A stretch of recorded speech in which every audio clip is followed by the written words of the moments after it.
coast, every back cracks fast. 446, it's the dash for Frasch. Dust on the cleats, hearts beat fast. Every girl chasing that soul for turf. Lights burn bright, no turning back. We're running full speed. Dash for Frasch.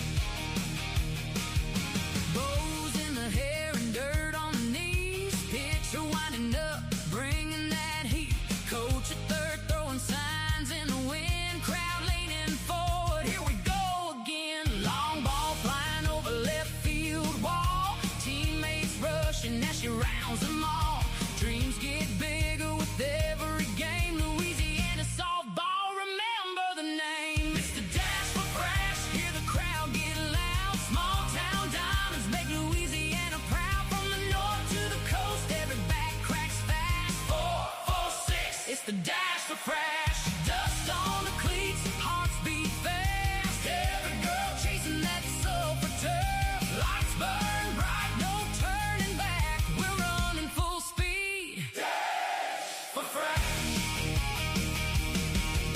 Parents in lawn chairs, crowd in the air. Scoreboards glowing everywhere. From back row towns to the big town stage. Louisiana softball, turn the page. 446, we bring it alive. Every pitch, every swing, every dive. History made under Friday night flash. It's all roads lead to Dash for Frasch. Hey, it's the dash for Frasch. Hear the crowd get loud. Pelican State standing tall and proud. Dreams take flight when the bats swing fast. 446, it's the dash for Frasch. Dust on the cleats, parents in lawn chairs. Scoreboards glowing everywhere. Louisiana softball, here we crash. We're running full speed. We're chasing that dream. We're headed to Sulphur. Dash for Frasch.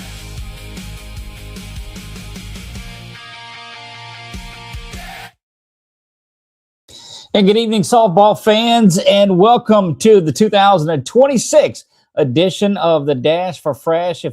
If that doesn't get you excited about the day, I don't really know what will. On there, I am your host, Doug Gann, and we have a jam-packed show for you tonight. Make sure if you're in here that you find the comment section of where it's at and let us know which team that you're cheering for. Hey, you may agree with what we have to say tonight. You may disagree. You probably will disagree. But if you got a comment, it's going to make it up on the big board tonight as long as it's of good taste. Otherwise, it's not going to. But Mike McMillan of the North Shore Prep Report is going to join us in the 8 o'clock hour. 8 o'clock hour. Doug, how long is this thing going to last? I don't know. It's just we're talking softball tonight. We've jammed all of this regular season into 57 days. We're not going to rush tonight. We're going to go through all of the brackets, going to give you an idea who is going to win this. Boy, I'm telling you about it. They're getting excited about it. And we are going to hear both of those comments that are there. We're going to have their coaches in here tonight, too. Kaplan's going to have representation in here. Oakdale's going to be there. We're going to talk to Walker for the first time this year. Coach Westmoreland is going to join us, I think, at 7:20. We'll have all of that for you, but make sure you leave us a comment and let us know where you're watching. The chips are in that. Look, let me find what I've got. One of the coolest things about making our way around this season was the hats that we've got. What do you think about this one? How about that hat? And we've got a bunch more of them over here. This is one of those shows. Yes, I've got my broadcast partner, the Dachshund, with me tonight. You're going to learn a little bit about softball this evening and what's going on with it. They are jumping in. That's right. Barb is going to be in the house tonight as well. So we've got that. Make sure if you have not followed 446 Sports and you're watching on Facebook tonight that you go ahead and hit that. Leave us a comment on there.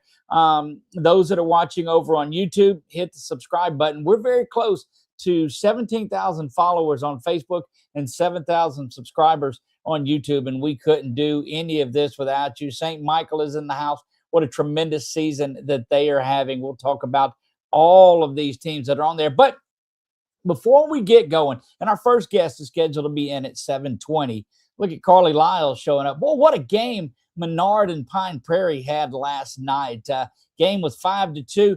A 3-hour broadcast we did, but 45 minutes of it was the bottom of the fourth when there was a tiny little delay in it. But I don't know that we'll talk about that tonight, Carly. Probably won't. But get your sunflower seeds and sit back and enjoy this one, because it's going to be a night. Look, it is your show too. Jump in, interact with us, have a good time. We're going to do that. But let's take a look now and go ahead and get started. First and foremost, we couldn't do any of this without you guys. We've got a big announcement coming up Monday. You know what? I'll probably announce it tonight for those of you that are in town and on the show. We'll probably do that tonight. But again, we've got a big night.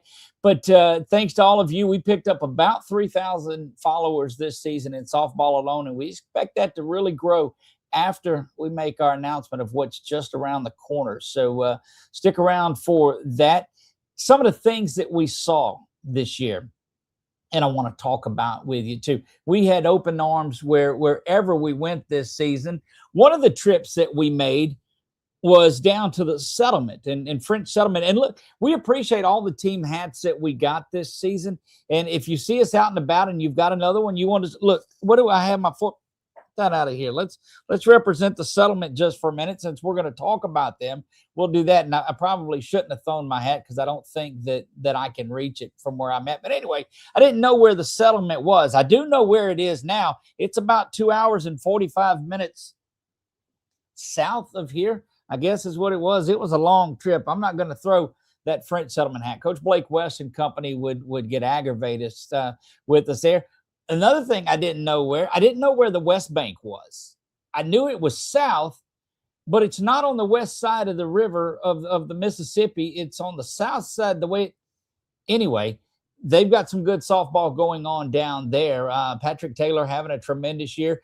But speaking of Patrick Taylor, did you see the 34 strikeout performance, 16 innings and a 1-0 win in that, where they were able to knock off Hanville and London Lambert and that company and that team from Hanville. 1-0 game in 16 innings. Ashton Rogers, senior pitcher, 34 strikeouts in that game. We talked to the folks at Hanville and said the number one thing about that was that there were 48 outs in 16 innings. 35 chances were by no errors. There were no errors on defensive plays, and that was pretty cool. Another thing that we saw this season was a home run barrage by sophomore Ainsley Morvan up at Logansport, and Coach Kyle Creech and that group is ready to go, and we'll see where they're going to be in all of this too. Let's go. We've got a couple of more comments on there. Brittany Strother says, Buckeye says, here we come. And anybody that watched one of our recent videos, you'll know her voice when you hear it. There's no doubt in that. Jessica Chandler says, go Lady Panthers. Indeed it is. So keep the comments coming that are on there, and we'll talk and we'll keep visiting for you. Our first guest is scheduled to get in. Speaking of Buckeye, let's get to them in just a second. Ainsley Morvan, 4 of her home runs were in one day. She leads the nation in home runs with 22 the last time that we checked. Definitely leads Louisiana in that. So congratulations to Ainsley Morvan. Yes, she is one of our Pelican State Rising Stars, all-stars on there. Bethany Page wanted to make sure that we knew that she's representing. Look, when it's quantity of comments, Bethany is certainly letting us know about the district champion Oakdale Lady Warriors that are in there. So let's jump back into some of the notes. Rosalie Ritchie Rowe, they call her over there at Buckeye. School season record with 14 home runs on the season.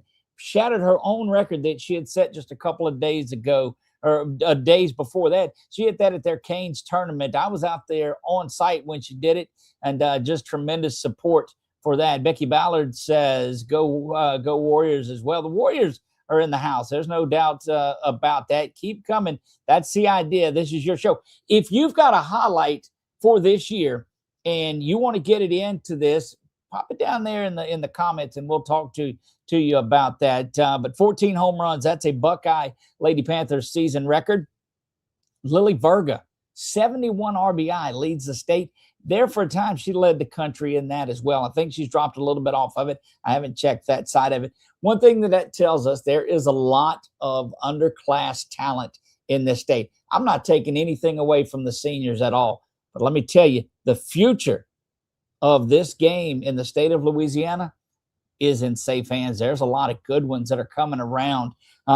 Macy Cameron is one of those. She is a freshman with those baby Griffins, they call them there. That is a very, very young North DeSoto team. 283 strikeouts. Boy, my note was off a little bit. She doesn't have 283 home runs. She has 283 strikeouts on the season. That doesn't lead the state. It's really close, but it doesn't lead the state. She's 20-4 on the season in 151 innings pitched. I think if she wasn't sick there for a couple of games, I think she had strep midway towards the tail end of the season, she would have had 300. I expect she'll get 300 before the baby Griffins are done with what they are doing.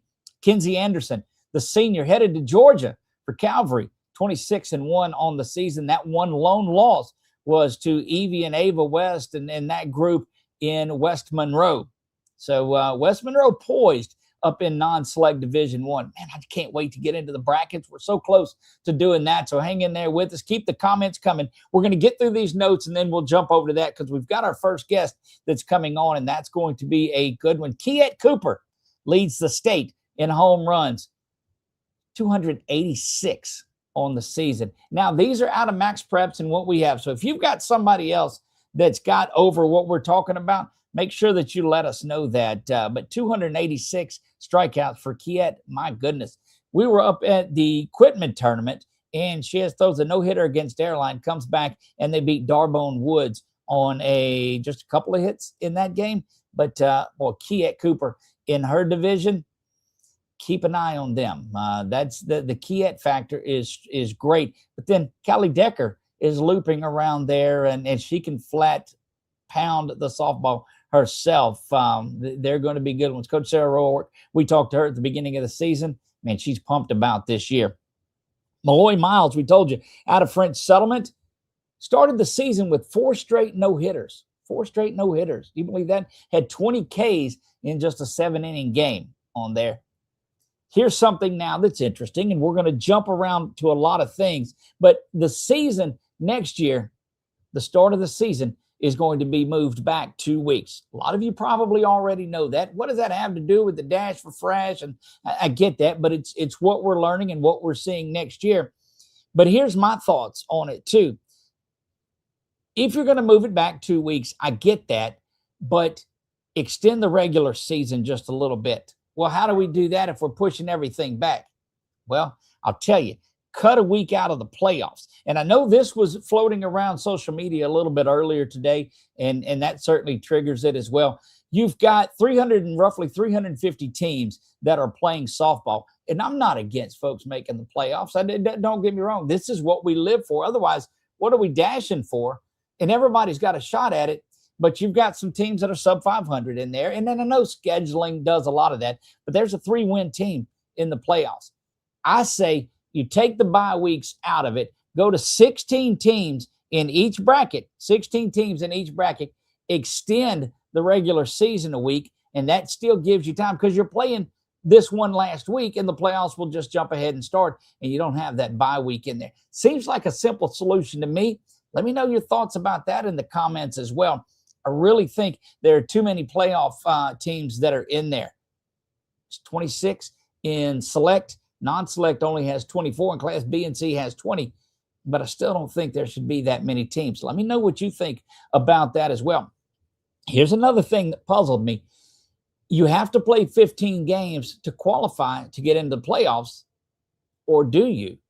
Those teams that don't have 15 games that they play during a regular season still qualify for the playoffs. If you look at the power rankings, they're in the red, but all they do is move them to the bottom of it. So you could have a team that plays 11, 12, 15 games, or well, no, we said not 15, 10 or 11 games get into the playoffs. And I don't understand that. So let's jump over and see what you guys are thinking about. Let's go over and get to to what we see here. Yeah, Ansley Johnson has been invited back to the USA National Selection event. You remember that name. She was part of that Little League World Series team, too, made ESPN. She's just a great kid.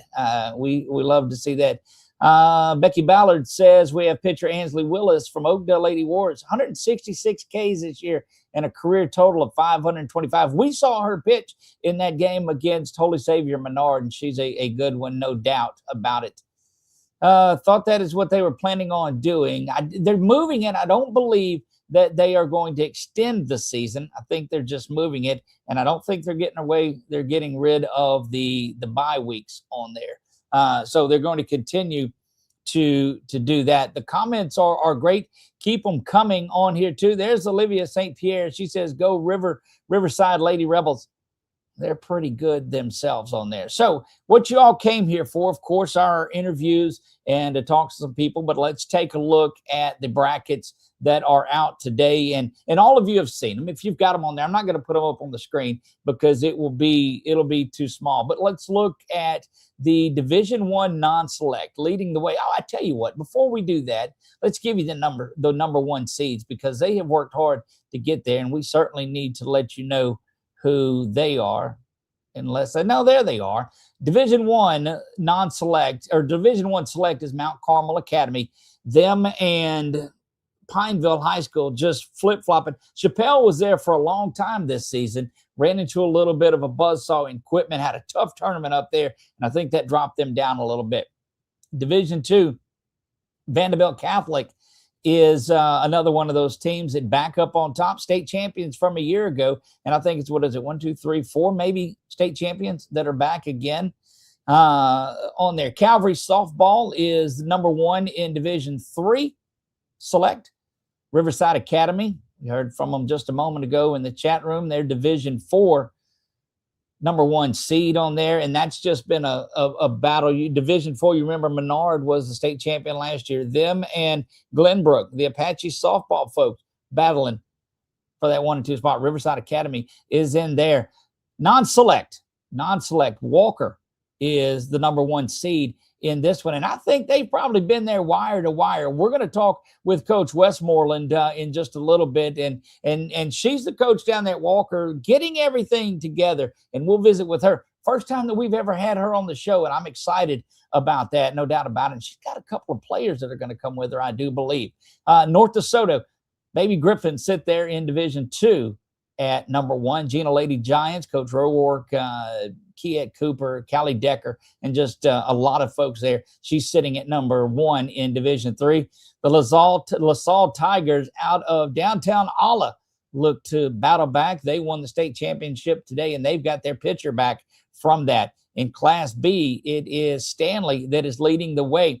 They're a couple of points ahead. They have really done some work this season, held Calvary to a 2-0 game, and that Calvary wins that game, but Stanley battling along, and they've got some players on there. And Northside Christian is there in Class C. So I told you we were going to be joined coming up at 7:20, which it's just about there right now. We're going to visit with Coach Haley Westmoreland of Walker.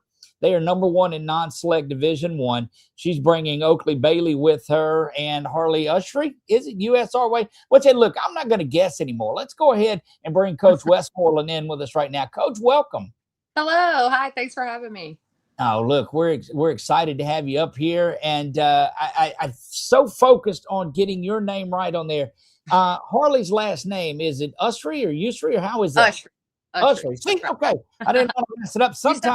Sometimes we overthink things just a little bit, I believe is what it is. But those young ladies have made their way in. But before we do that, I want to talk to you about this Walker team. You guys have just about done it wire to wire this year. Yeah, the girls, they set goals for themselves as soon as we lost out to Dutchtown last year, and they kept their heads down. They got to work, and they've put in the work to achieve every piece of success that they've achieved so far, and now postseason is a new season, and they have set new goals. Obviously, the main goal is playing on May 2nd. So that's still the main goal, but setting new goals to achieve what we need to achieve to be able to get there on the big stage. And it's exciting to see all of their hard work pay off, because we all preach, oh, hard work pays off, work pays off, but sometimes it doesn't, and cards may not be lined up how they're supposed to be. But this season, it's exciting to see their hard work pay off, because they don't stop, between school ball, summer ball, fall ball, getting recruited, going to all of these different camps. We ask so much of them as coaches, whether it's a high school coach, travel ball coach, whoever it may be. We ask so much, but I am very blessed with a group of girls that they're willing to do anything that we ask of them, because they know that there's a higher purpose that we're doing this for, and at the end of the day, we're doing this for our sisters, doing this for this community, and the name of our chest. So Look, I absolutely love it. And they are in here now. So let's go ahead and I'm going to get them on here and we can all talk about it. Let's bring Oakley in, and let's bring in Harley as well. Let me see if we can get them in here. So there they are. Ladies, welcome. Hi. Hi. Look, first of all, congratulations on such a tremendous season that you're having. Thank you. What is it about it that makes Walker softball so special? And Oakley, you and Harley can take that question. What makes you guys so special? What is it? Yeah. Yeah, go ahead. Go ahead, Oakley. We'll talk to you. It's really our hard work and never giving up and just going all the way. There you go. And Harley, all I see, and we follow a lot on social media, but all I see, it seems like, is day after day, another home run that you've hit. What's going on? I was just seeing the ball well, I guess. Well, I don't know why they're still pitching, but they are, and I'm just hitting the ball and hoping it goes somewhere, That may be the very best quote that I've heard all season long, and I've heard a bunch of them. I don't know why they keep pitching, but I just keep hitting it. I should have apologized beforehand. It's okay to bring it. Look, there's folks that are in the chat that are filling it up as well, and they love them some Walker softball. There's no doubt about it. Ladies, here's one stretch that I want to look at, and we followed you guys a lot. I apologize for not being able to get you on earlier than this in the season, but tell me about that stretch of the year where you played those. Let me get back to where it was. It was East Ascension, Santa Ma, and Parkview all in 1 week, I think it was, or in a matter of a few days, and swept all three of those games. One, what's it like playing in that type of atmosphere every day? I really just think it's really a competitive atmosphere, and we're all here for it. We're ready. Our game plan was just to go one game at a time, worry about one team, and just give it our all, 100% every game. So you guys aren't looking at it as we've got these games coming up this week. You're just looking at one game at a time. Is that right, Harley? Yes, sir. Look, I look back on the season, and I don't think y'all have shied away from any type of competition either. What do you think that's made you guys stronger and ready for this dash for Frasch? Yes, I think it has. What's the atmosphere like down there at on the campus with how much success you've had? Tell me about how exciting those home games are. Do you want to go? Go ahead, Harley. We're exciting watching everybody come out and support us, watching us beat the teams that we play and everything. I'm gonna tell you, Harley does not shy away from telling you what she thinks, does she? She's like, I don't know why they picked Jimmy, and we just like to go out there and beat folks. And my goodness, that's what I love. That's exciting times without a doubt. What do you do with the bye week? Oakley, we'll start with you. What do you ladies do on this bye week? You've got a little bit of time off.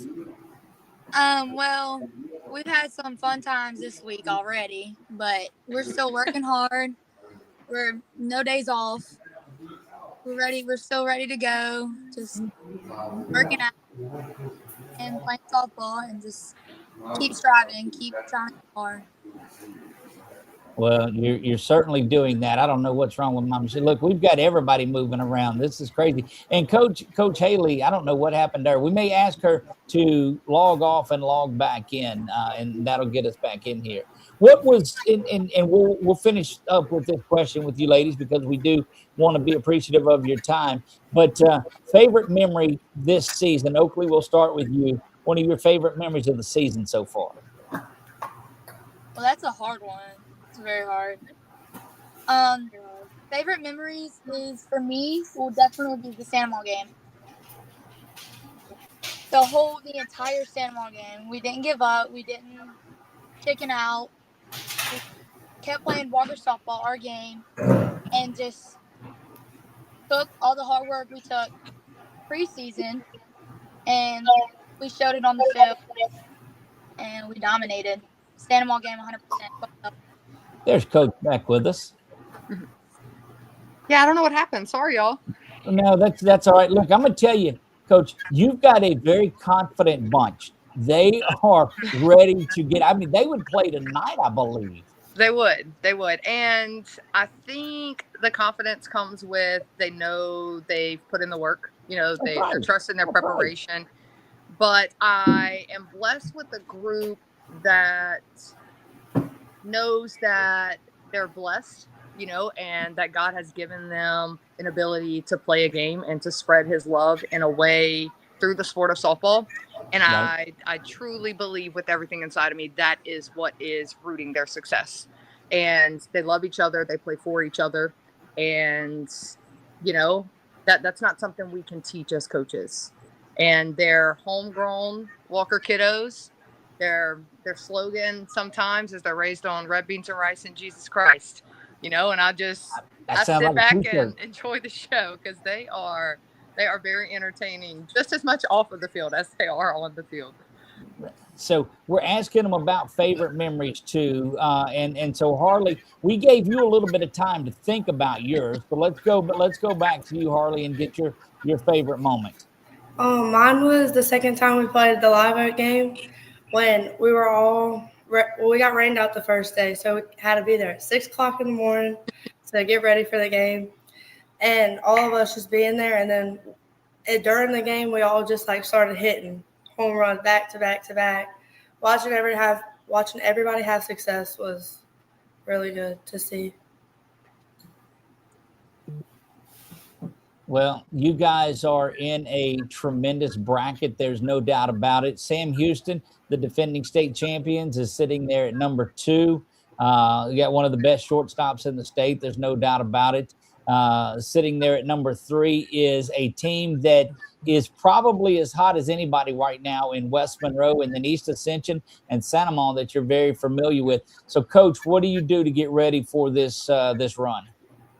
We're keeping our heads down and we're focusing on us, what we do well, and the parts that we need to improve on. And I think if our girls stay composed, continue to have confidence, even with the external pressure and being on that big stage, I think they're going to give it their all. And, it doesn't matter what team is in the other dugout. We know it's going to be good competition.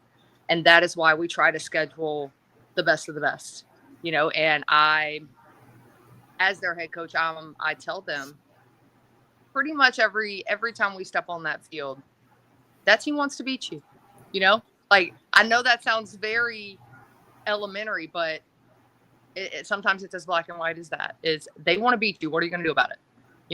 Everybody wants to beat you. You have a target on your back. It's a blessing and a curse at the same time. How are you going to protect it? What are you going to do? And they look so far as use that fuel. So I'm excited. I'm excited to see us face this competition. Because even our district is, people call it the SEC of Louisiana. So we have 2 rounds of that, which you're probably familiar with. So there are no off weeks or off games. And you have to be strategic about who else you're playing within the week. So people, they said, why would you schedule Parkview the same week you have Santa Monica EA? because if you, in my opinion, if you want to rise to the top and to the occasion when needed, then that's the kind of weeks we need to have. And the girls, they showed up and they played good softball because those teams are going to bring their best as well. So it's fun. It's fun to see, and we play well coached teams, well balanced, and it's exciting. I don't think that at the end of the day you would want anything because these ladies look hungry for the challenge each and every time that they step out onto the field. And Coach, before I get you out of here, here's one more challenge that I'd like to issue to Oakley and to Harley. And this is something we've not ever done. We've done it one at a time here on the show, but ladies, we certainly recognize the effort that you've put in this season. And we've got our Rising Stars All-Star game that is coming up at the end of the year and would like to officially extend an invitation to both of you to represent Walker High School in our All-Star game that's coming up May 26th and 27th. And I think that you're going to add plenty to what it is. And you can't say Rising Stars without having Oakley Bailey and Harley Ushery involved in it. Thank you. Thank you so much. Absolutely. Coach, I'll send you that information as well. And when you get back to me on your schedule too, let me know that. I am good to go. We had talked about that, but I'll send that over. Okay. Ladies, is there anybody before we get you out of here that you'd like to give a shout out to that's watching tonight or that may not be and may go back and watch it? I'm gonna say my Oakley, parents. we'll start with you. I'm gonna say my parents and most importantly Jesus Christ. Look, I love it. Would you tell me red beans and rice and Jesus Christ? Is that right? You said? I love that. That's a t-shirt waiting to happen, no doubt about it. And Harley, how about you?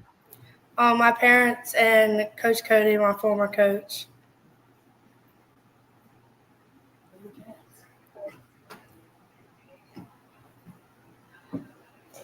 Well, we love it, and certainly think that you ladies have a tremendous shot. I learned my lesson last year about not picking, so I don't know that I'm going to pick this year on who I think is going to win. But if I do, and I don't pick you, understand you got a pretty good chance because I don't know that I got any right last year. So there you have it. Coach, thank you for joining us. Oakley and Harley, thank you for joining us as well. You ladies have had a phenomenal season and can't wait to see how it all works itself out. Thank you. Uh-oh. All righty. See y'all. Coach, did you go away? Can you not hear anymore?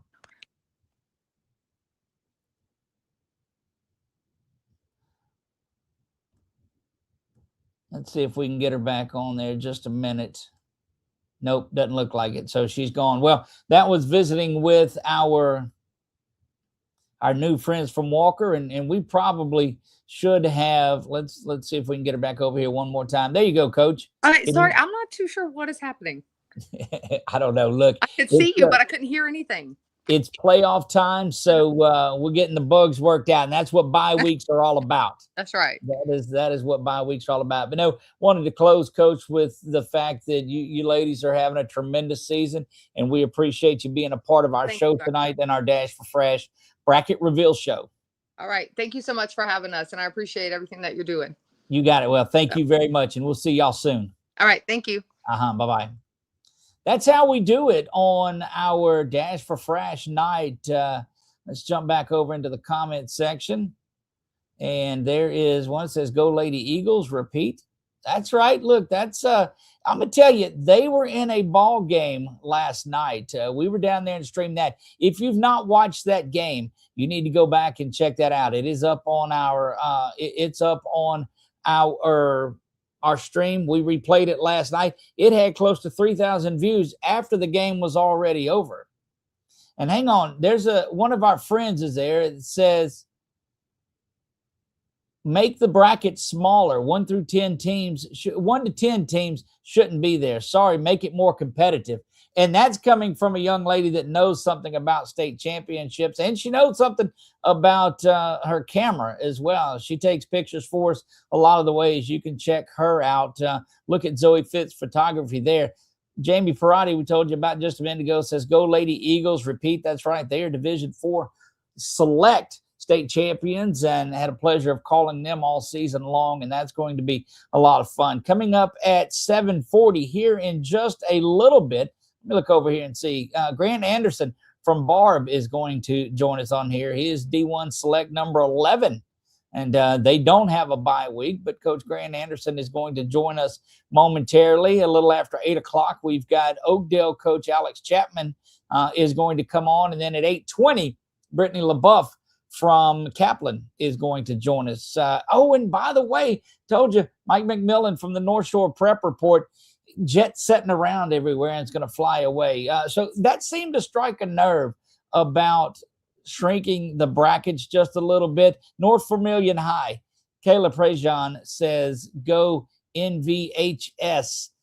The Lady Patriots don't you dare sleep on what they've got going on over there too. We'll get to their part of the bracket, but we followed them a lot, and we have had them on the show during the year too. Wonderful guy. So that's, I think, what we have learned about a lot of this is there is so much talent. And that's one of the things that we wanted to do when we traveled the state, and it's difficult. So there are about 350 teams playing softball, and you extrapolate out 10, just say 10 players a team, which there's more than that. That's 3,500 girls playing softball right now. And our Rising Stars All-Star game is trying to select 60 of those, and it has been difficult. So if we miss you, just hang in there. Let's jump. Hayes Rutledge. Let's get says, let's go Terriers, ready to conquer again. If there's a group that's got some fight in them, it is that Vanderbilt Catholic team. They rolled along, had a little adversity there. All they did was come back out and win and jump back up on the top spot. And they said, look, we're champions until we're not champions again. Boy, I've got to jump back into the brackets here real quick. Let's get out of this one. And that doesn't stop what I talk about. Oh, did I not give you a winner in that one? Let me give you my thoughts. And I'm going to take, first of all, it shouldn't go past 16. It should be just the top 16. We get rid of the bye week and all of that. Walker sits at number 1. Sam Houston sits at number 2. They're the defending state champions, just like earlier. They're the champs. Vanderbilt Catholic said we're the champs until we're not. Sam Houston is that way. They've got Aubrey Porsche, Layla Landry, who is their catcher. She is one of our Rising Stars All-Stars as well. Number 4 is where to go. East Ascension. EA is there. That's part of that SEC down there, that East Ascension, the Santa Monica and Walker in that group. But you better not sleep on Hanville sitting at 8. He knows a little thing or two about championships down there. So, Doug, who wins? Who comes out of this bracket? And first of all, I have the right to change my mind as we go along, and we'll update every time the bracket changes over. But if you pin me down and say, Doug, we need your state champion right now, and boy, this is some bulletin board material. I should not even do this. But I'm going to go out and I'm going to say it. I'm going to say the Lady Rebels of West Monroe are playing as well as anybody is right now. And I think right now you got Evie West doing what she's doing. Ava there at shortstop, Norrell out in the outfield. I've got to say West Monroe right now, and I'm going to get thrown out of the place because we just had Walker on, and I'm just telling you, get down to Sulphur and get down to Frasch Park, and that's where you want to be. Haley Smith said, let's go Winfield Lady Tigers. They're in there. Real quick, I'm going to jump over to which one am I going to look at now? I'm going to do the Division II non-select. That's North DeSoto is the number 1 seed. Lutcher is number 2. Bruley is there at 3. North Vermilion. Can anybody knock off North DeSoto in the run that they're making? They're young, but they're really good. But again, if you're going to pin me down, you're not going to get it this early. I'm not going to make it a definitive selection. But I will tell you that nobody outside oh gosh, I'm gonna get in some trouble by saying this. Nobody outside the top four, I think, is going to make that in there. And that's bad news for the top four because my picking is terrible. So there you go. If I pick you, there's a good chance that you're not going to win. And that's just the announcer jinx. But I do like North Vermilion to come out of this bracket. They are really good. Bruley is really good. Gosh, dog, I'm taking it too easy and saying everybody's so good. I'm gonna quit picking. No, I'm not. North Vermilion, I think, comes out of this bracket and wins that. I know I get in a lot of trouble from all of this. I told you keep an eye on Hanville as well. But let's go to somebody that is really doing some big things. They sit at number 11 right now, and we're going to get Grant Anderson in here, head coach of the Barb Lady Bucks. And coach, welcome. Oh, thank you. Appreciate you having me, guys. Look, it's a lot of fun to be down here, to have you on here. And you guys are sitting at number 11 right now, a team that doesn't have a bye this week. You'll welcome in number 22, Mandeville. But you've won 8 of your last 9, including a big one over Santa Maria. So I don't know if anybody's playing as inspired ball as you are right now. Yeah, we've kind of figured it out here lately. Had a few rough patches early on in the season, just trying to build some chemistry. We got a couple freshmen that got a lot of time. A few transfers had come in, so it took us a little while to try to figure it out. We've kind of lost a couple of kids since then, but sometimes subtraction is addition when it comes to softball. So, but that being said, we're pitching well, we're playing well, we're swinging the bats pretty well. So feel pretty good about starting the playoffs off on Friday. Yeah, it's good. Look, there's a whole 2 sides of this between those that want to buy a week, those that don't, those that want some time to rest up. Heck, then there's others that are looking for a game to play when they're off in there. But you threw around the term like a couple of freshmen, like it's just insignificant. You got some pretty good freshmen. One of them gets in the circle and throws it pretty well for you. Yeah. Well, we got one freshman, Aubrey Ash, that's kind of been our reliever, kind of our middle reliever bridge, so to speak. She's had a really good freshman year, and then the one I think you're talking about is Josie Tilton. Yep. Yeah, she's been dynamite. She's been phenomenal. Great softball player. Much better young lady. Much better kid than she is a softball player. We love coaching her. She's extremely coachable. But yeah, she gets in that circle and definitely gives us a chance to compete and win against anybody. Look, I love that. And you're in a tough area down there too. You're battling all around. What is it like? You play this type of competition every day, it seems like. Yeah, we don't get many breathers. But that's good. I mean, I wanted to challenge our kids. I knew we were going to have a pretty solid team this year. So I wanted to challenge them, especially at the end of the year. I mean, we finished a neutral site game against St. Amand. Then we went to Live Oak on Monday. Then we finished up at Sam Houston last night, a little shorthanded. But, I mean, it's kind of a gauntlet there at the end of the season. But even through our district, we played tough opponents. We played quality opponents going to some tournaments. I asked the tournament directors to give us some tough games because it's just going to test us. And at the end of the day, I think it makes us better. What do you tell your girls as you sit at 11 and you're playing and about the process and how it is all coming together? How's their confidence in that too? Because it looks to the outside like it's sky high. Oh, absolutely. I mean, our confidence is there. We believe in the work that we put in every day, and you know. This time of the year, I've been fortunate enough to be in some state championship games not that long ago, and I mean it's just, especially in 5A, the lower divisions. I was in 3A for several years. It's a little more top heavy. I mean the 5A division is. I mean you got teams anywhere from 15 up that can get hot and win 5 games and go on a run, get to Sulphur. And we're one of those, I think. And we set some goals early. We wanted to be in the top 8, and we didn't quite make that. Dropped a couple games earlier in the year that kind of came back to bite us. But I mean, like I told them, I mean, and the thing about our path going forward here is it's a little unique, especially for a statewide playoffs, that we're going to play Mandeville on Friday. We've played them, kind of along the way. If you just kind of look at the higher seeds, at least, I mean, we've played Destrehan, we've played West Monroe, we've played um, Sam Houston twice, we played St. Amant, we played live. We played a lot of the blue bloods that are in this division. We've competed well with them, like you mentioned. We were fortunate enough to win a few of those games. Right.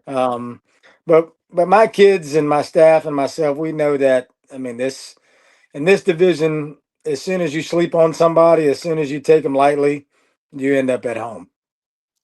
Look, that's why, and that's very good news. To hey, don't say you take that seed in front of a name and throw it away right now. And sure, that determines where you're going and who you're playing.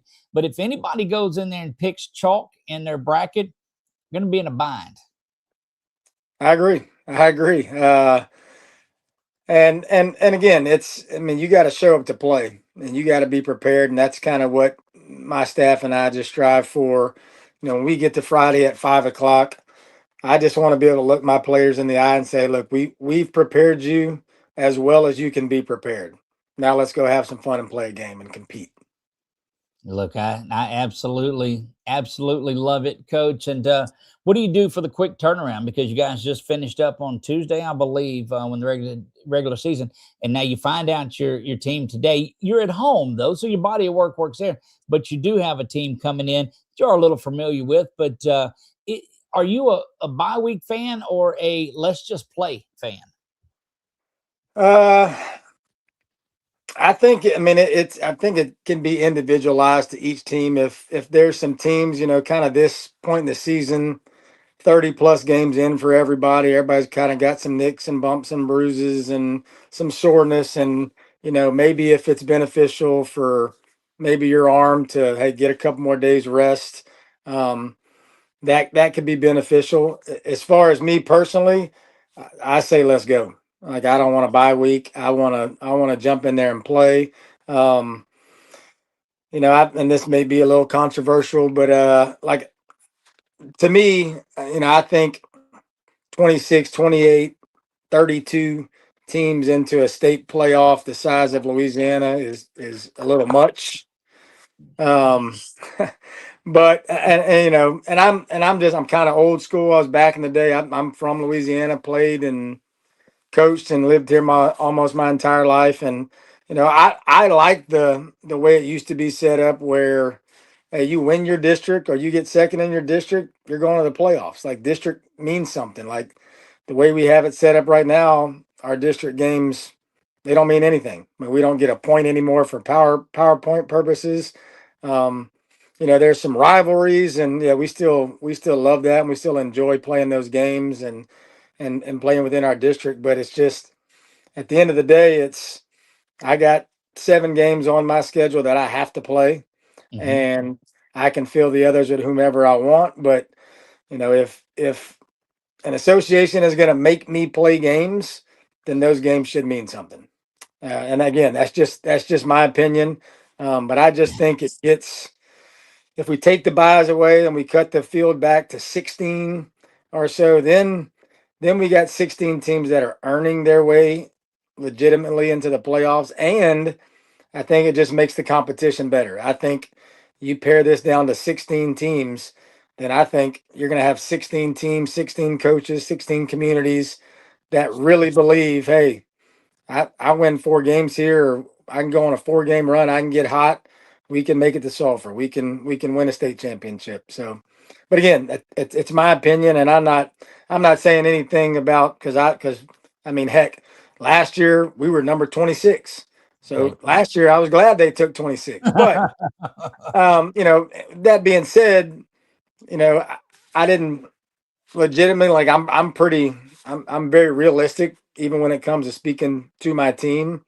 Like, I think we would have had to have done something absolutely out of body experience, miraculous last year for us to reach Sulphur.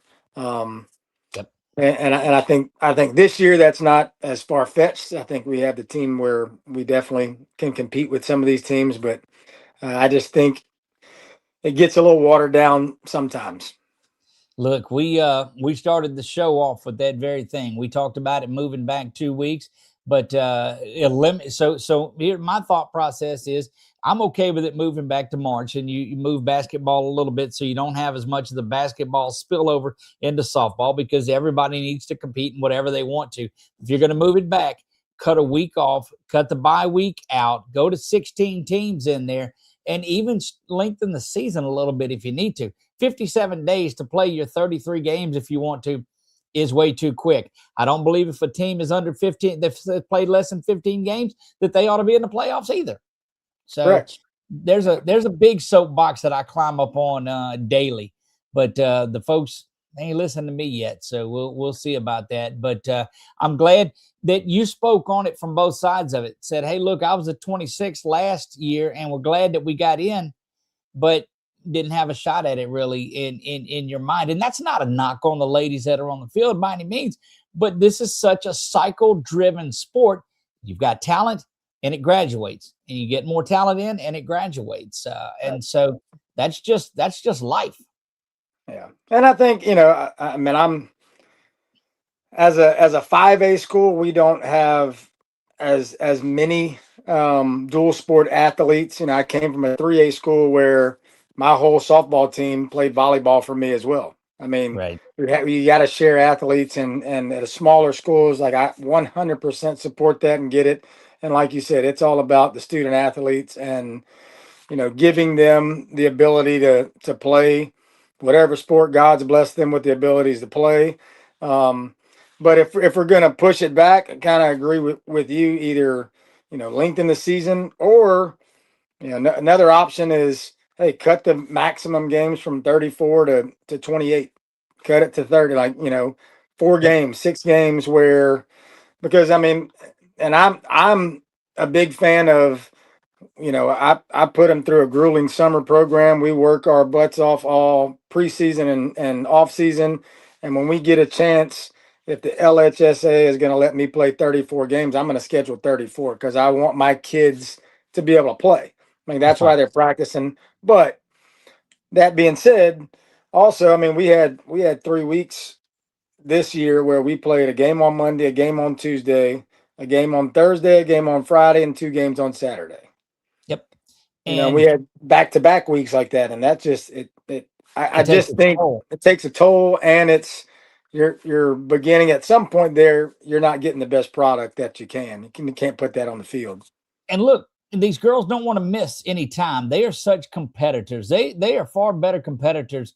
I get in trouble for saying this all the time, I think, than the boys are, because you don't get in the way of a girl heading to play softball. They are full speed ahead. But we didn't have rain this year really either. So what happens if you throw in a couple of weeks of rain? And that's happened in the past too. You're really in a bind. Right. Well, there you have it. And again, I agree. I just think at the end of the day, I think the LHSA, they want to do what's right for the kids. I think lengthening or pushing the season back is something positive for the kids. But I also think we could shorten the season, like you mentioned. We can limit the buys, cut the playoffs back, and we'll have a more competitive product, in my opinion. Absolutely, you will. Coach, thank you for taking time to visit with us tonight. It was a pleasure to have you on here. Before we get you out, there's one of the comments that was directed straight to you. It says, "Tell Coach Grant I said hi." That comes from Carly Lyles. Oh, okay. Oh, Carly's helping out at Menard. Yep. Yeah, I coached Carly several years ago. Love me some Carly Lyles and that whole family. Yeah, they are a good group indeed. Coach, thank you for taking time, and good luck this Friday. We'll be following, and we look forward to talking to you some more as we work our way to Sulphur. Absolutely. Appreciate it. All right, there you have it. Coach Grant Anderson of Barb, they sit at number 11. If you've got your comments, make sure that you let us know in the comment section over there. And look, folks already laughing at some of the picks that we make, and I've only made a couple of them. I'm gonna quit picking. I'm just gonna go through the brackets, and I'm not gonna pick any of these anymore. Abigail Ford, I didn't want to miss that one earlier. Says Kaplan Pirates for life. That's one thing that I've found. That is, these schools are certainly that way.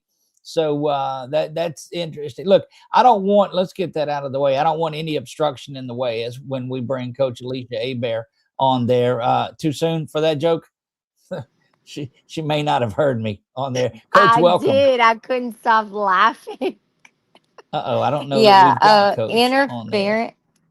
Wait, let's Might see. be Can you frozen hear there. me? She might be better out on the swing out back. Let's pull her off of there real quick and let her rejoin us. We'll do this. Sometimes you get that in there. So let's jump over while she's getting logged back on, and we will look at the Division III non-select, and that is the bracket that Pine Prairie is in. And boy, they had these games were down to the wire. I think she's gonna make her way back in here. There, Coach, can you hear us now? You can hear Yes, us? I can Okay. hear y'all. I'm sorry. I Great. was like choking laughing because obstruction and So, what? I just like that was not the first word that I was ready for. But interference, I mean, I can talk That's for right. days on that. That's right. Look, so it's the call that we had. And look, what a ball game that was last night. I know it didn't turn out the way that you wanted it to, but it was just two battlers going back after each other, you and Menard last night. It was a great ball game, and that's why we say iron sharpens iron. I waited. I knew that Menard didn't have their basketball in the beginning, so I wanted to schedule them in toward the end so we were closer to the playoffs because you want to see quality teams. I mean, I've been fortunate enough this year that I've spoken to some of the tournament directors and I said, look, put me, I don't care what 5A, it doesn't matter what class, I want to play the best. And they did. They put me playing Sam Houston. They put me playing Santa Mon. They put, the people that I That's needed right. to face. So it was great to see Brad after he had been such a big part of our program in the past. I don't know if you had been aware of any of that, but that's a story for another day. He used to be the batting coach at Pine Prairie High School back when Mr. Woody Horvey was coaching. So, yeah, we made it, and actually got a bye. Pretty proud of my girls. Ideally, I'm sure we're like every other Mhm. school. We set a goal and we try to reach that goal. We wanted a home game.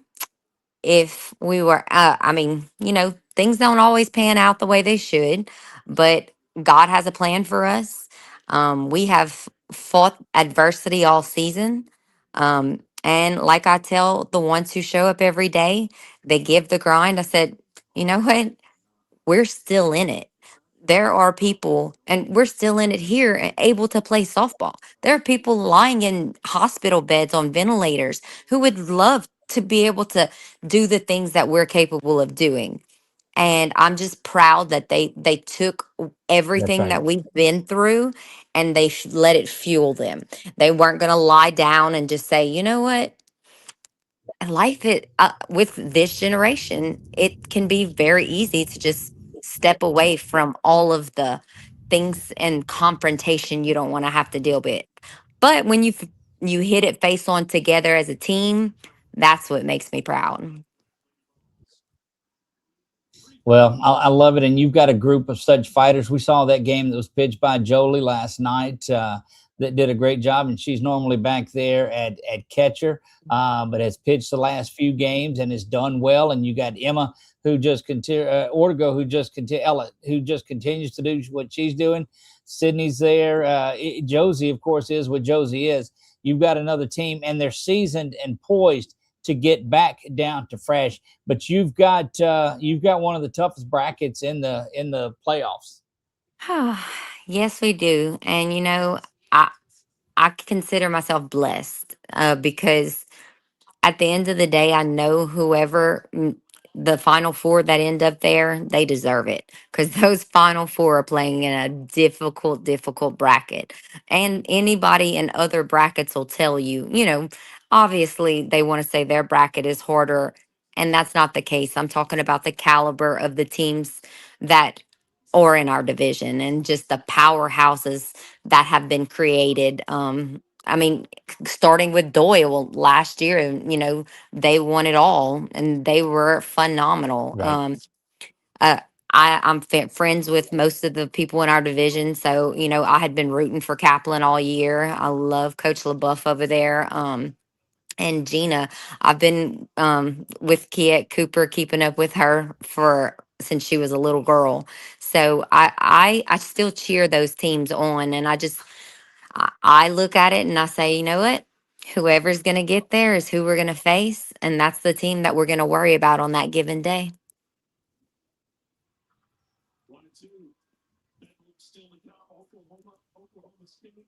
I don't know if they lost signal. Can y'all hear me? Hello? Look, I absolutely love it. We're pumped about seeing the game. I know you guys, your division. Yes, I got you. Do you hear me? Uh-oh.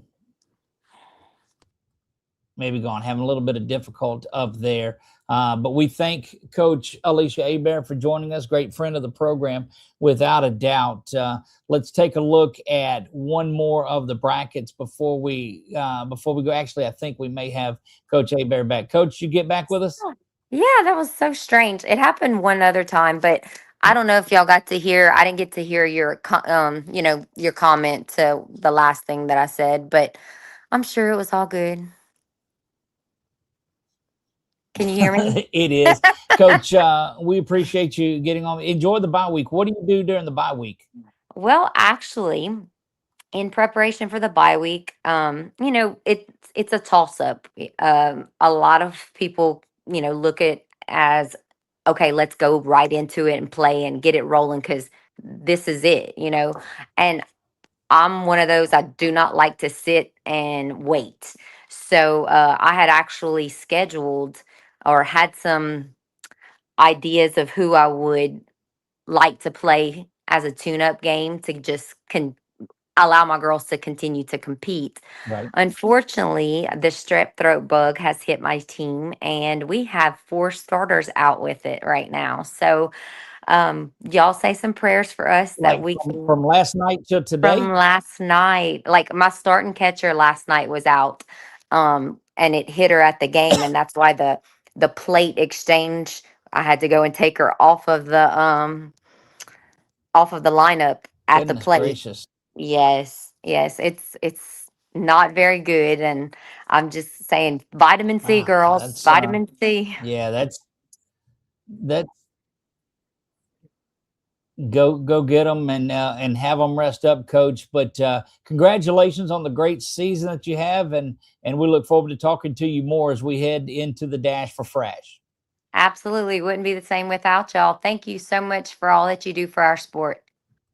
There we go, Coach Alicia Hebert joining us from Pine Prairie, and I don't know. It seems like these gremlins on on this platform. We may have to move away from the this platform on there because it seems to give us a lot of chaos. One team that's been causing some chaos is the Lady Warriors of Oakdale, and we spoke to Coach Chapman before, and he joins us again here on the Dash for Frasch. And Coach, welcome. How you doing? It may be, Coach. Can you hear me? Yes, sir. Can you hear me? I can hear you. I tell you what I'm going to do. Boy. Okay, you can hear me. It's just a little bit of a delay, it seems like, on there. Coach, you finished up the season, successful season, district champions. Give us a little overview. Great year. It's something that we work really, really hard for. Like we had talked about before, we had our short-term goal, which was to win district, and now our long-term goal is to get the state.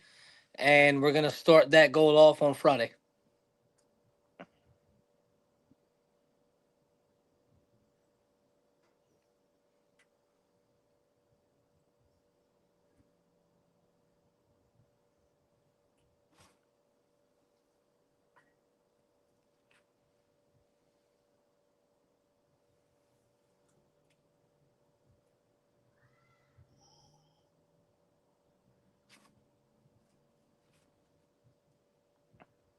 Coach, I think that it might be on my end of it. I don't know if you can hear me or not, but I'm going to switch. I'm going to move myself out real quick. Okay.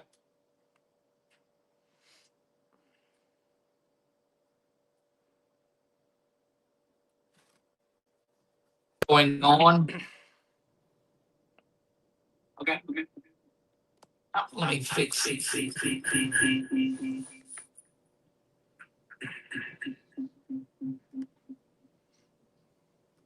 All right, Coach, can you hear me still? May not be able to. Let's all right, Coach, can you hear me?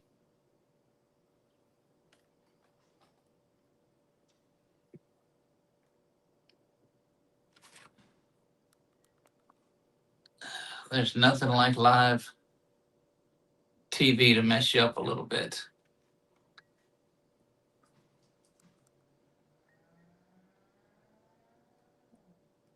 All right, Coach, can you hear me?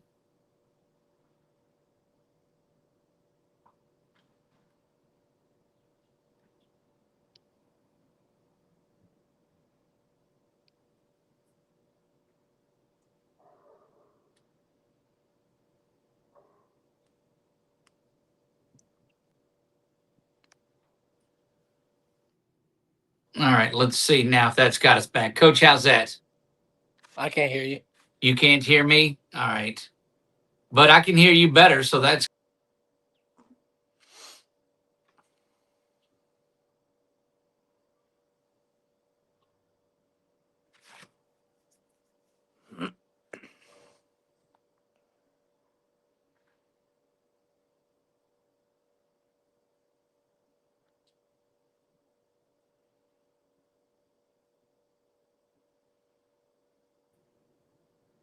there. How about that? Nothing.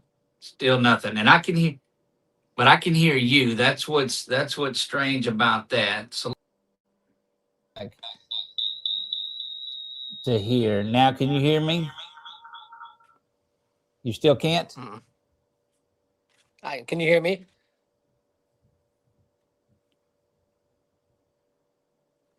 All right. That I think that's going to get us fixed. I can't hear you. You can hear me okay? All right.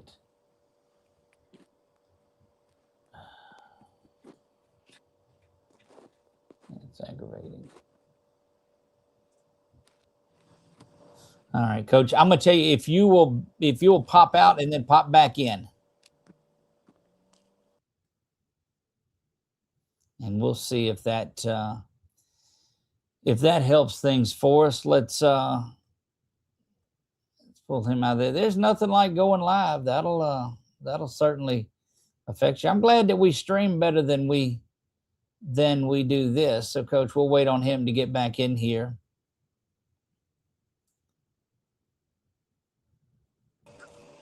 Coach, how about that? I can hear you. All right, there you go. See, sometimes you just gotta kick this thing in the side of it, or I didn't move the rabbit ears enough, or whatever it was. But when we were talking about it, we were talking about the successful season that you had.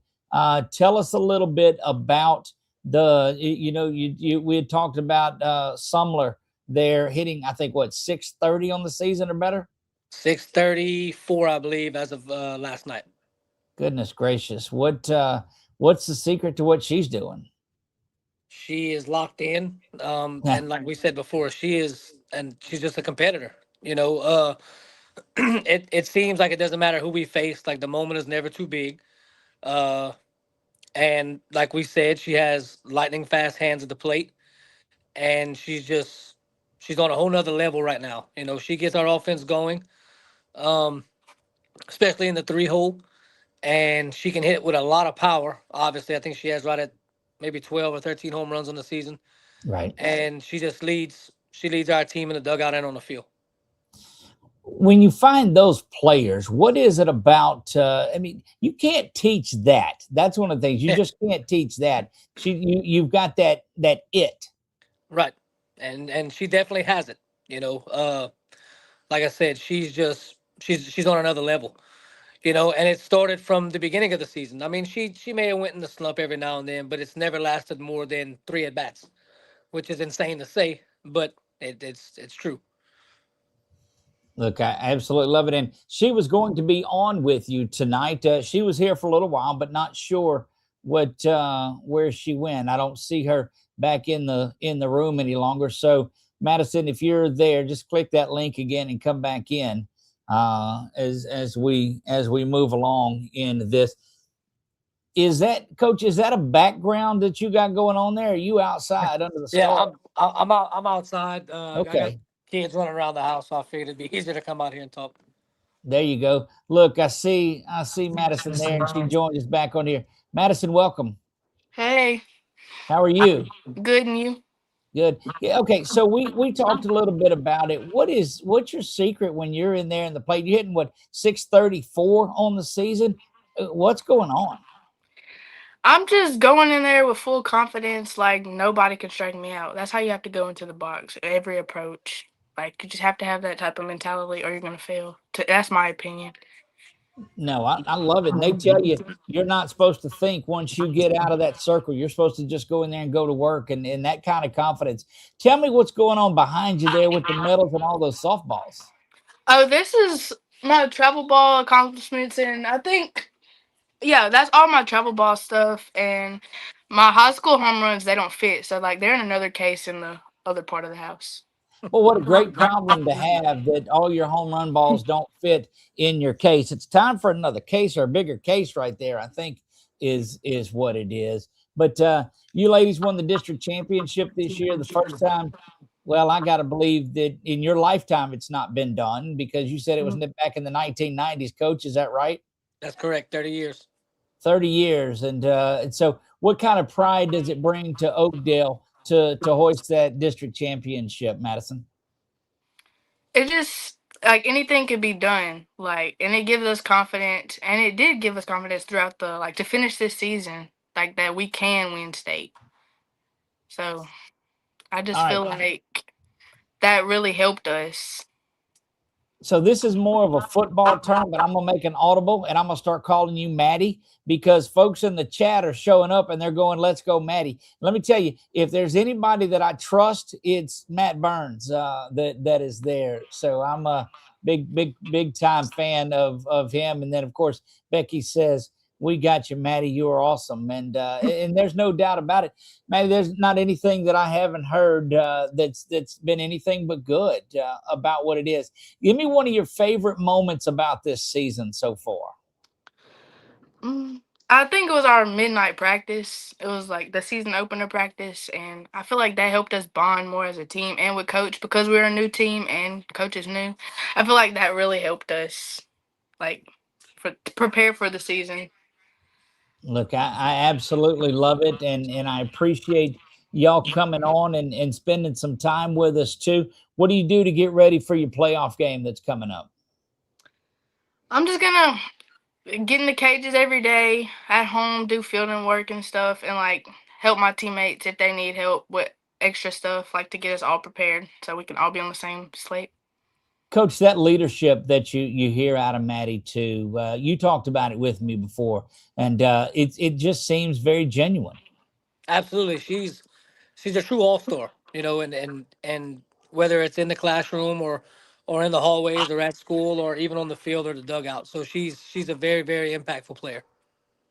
Look, I'm glad you mentioned that word all-star because Maddie, we've recognized the work that you put in, and we want you to be the Oakdale Lady Warriors representative on our Pelican State Rising Stars All-Star game that comes to Louisiana Christian University on May 26th and 27th, and we'd like to officially invite you to take part in that game. Thank you. Absolutely. So we're gonna have to clear out room on that space behind you there because we'll have some new stuff coming for you. But don't want you to think about that anymore. You guys making a run at Frasch on there too. And Coach, I know it's exciting times down there at Oakdale, but what's going on now? What are you doing to get ready for this? Just preparing. One thing is that we're at a point in the season where you can still prepare, but the preparing should be done. You know, there's no more teaching at this point. It's all about just go and do what you've learned and just try to do it to the best of your ability and go make a run at state. Absolutely. Well, we're looking forward to it. Coach, congratulations on the season that you've had so far. I know that's behind you now. That body work has you prepared for the playoffs, and so good luck to you there. Maddie, thank you for joining us on this one tonight, and we look forward to talking to both of you more as the playoffs progress. Thank you. Yes, Thank sir. you for Thank having us. you. All righty. Maddie, congratulations, and I'll send all that information out to Coach for you. Yes, sir. There you go. Maddie Sumler, Coach Alex Chapman at Oakdale Lady Warriors. And man with the jet lag is joining us here. And Mike McMillan from the North Shore Prep Report joins us. And Mike, are you in baggage claim, or where are you at? I made it, Doug. I made it. We're home. We're here in the cave here, ready to talk some softball. It's been a long day, a little travel, and obviously with a bunch of softball going on, a bunch of baseball going on, it's been busy. We announced today that we've got some recruiting stuff coming up as well. So exciting time for sure. Look, I saw that post today, and I absolutely love it. That ties into the announcement that we will make tonight, that starting on June the 1st, we're going to go a comprehensive evaluation route as well. Something that just here's while we're getting on soapboxes, I'll get on one of them here. What I'm seeing is there is so much talent in the state of Louisiana that just goes under the radar, whether they don't have the time to participate in the travel arena. They don't have the means to do it, perhaps because it gets pretty pricey to do that. These college coaches aren't going around to the areas because they're playing right then. And you got a lot of unsigned and a lot of uncommitted around the state. And we're going to do our part as well to help that. So I love what you guys are doing down at the North Shore, and we're making softball, putting it where it needs to be. Yeah, no, you do a great job, Doug. I'm extremely passionate about the recruiting piece. And that doesn't mean that I think success means going to college to play sports. Correct. I think that's still a bit of a misnomer in our space, right? We cover high school sports, and I think high school sports is enough, right? I think there's been a big push that success means going somewhere afterwards, and that's harder now than it's ever been, right? And there's a lot of things to blame, transfer portal being one of them. But I love what you do. I love that you focus on the high school side of it. I think that's so important. Well, I love travel sports, and I think there's a space for it. I think there's so much value in playing for your high school with your peers in your community.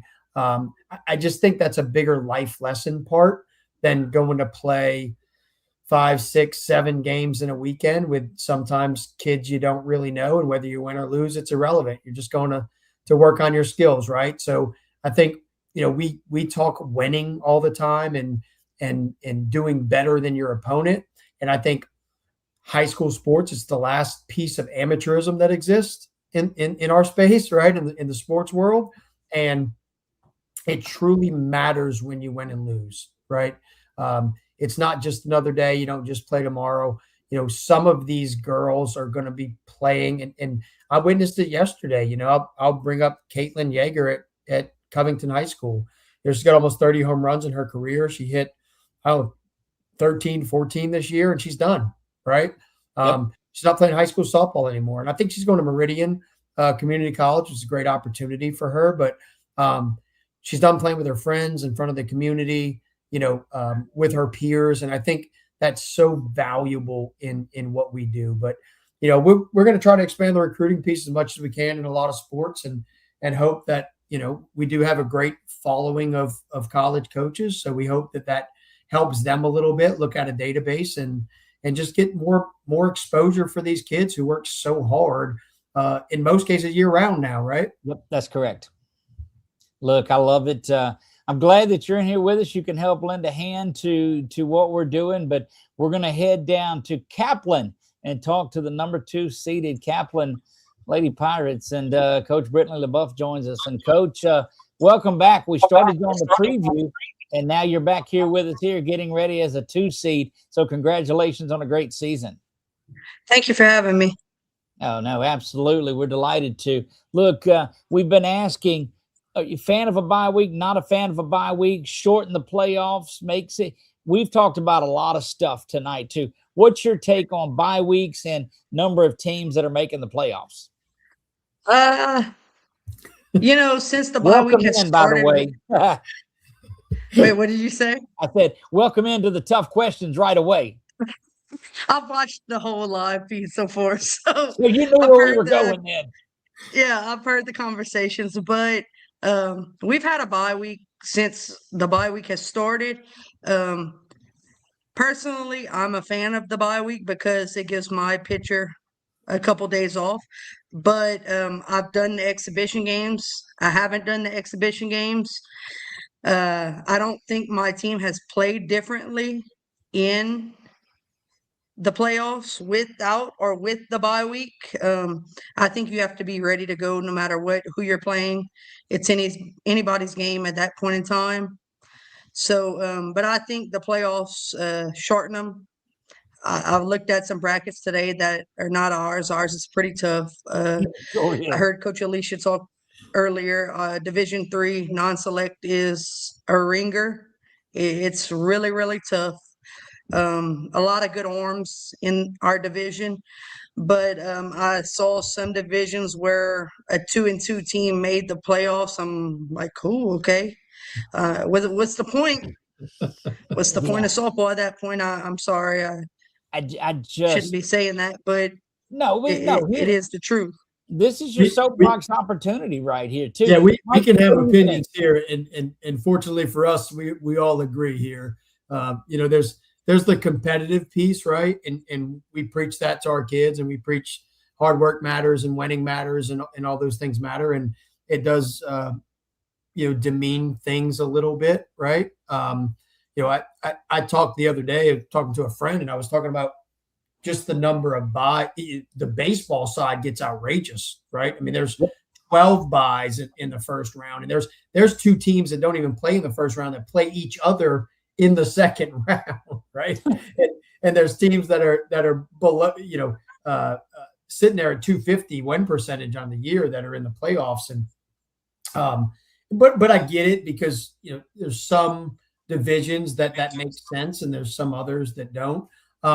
What I wanted to ask you, and what is really something that's intriguing to me on the softball side is, obviously you have Lexi and she's phenomenal.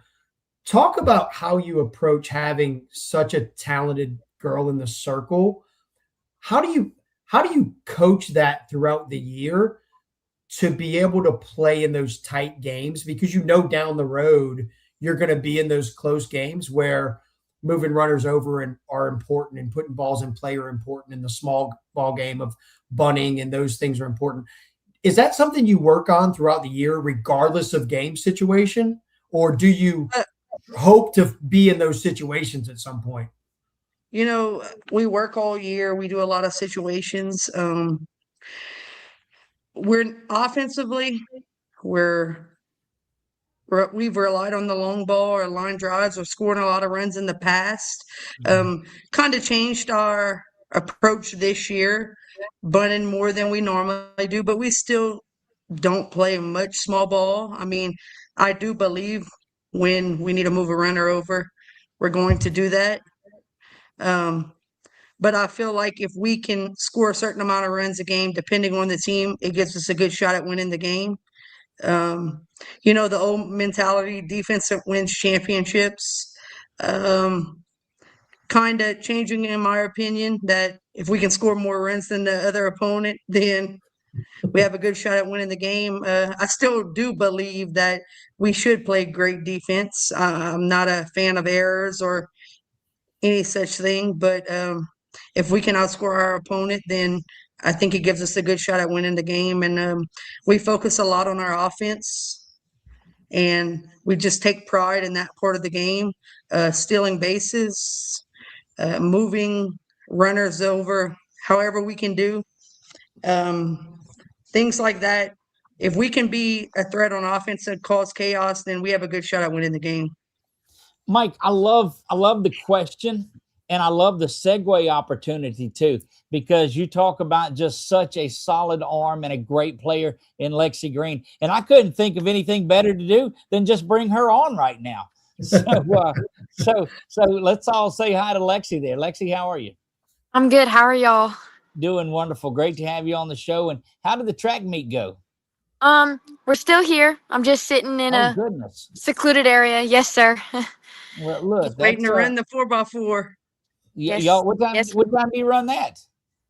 Oh, I don't know. We have the middle school here too, so it's gonna be a little bit.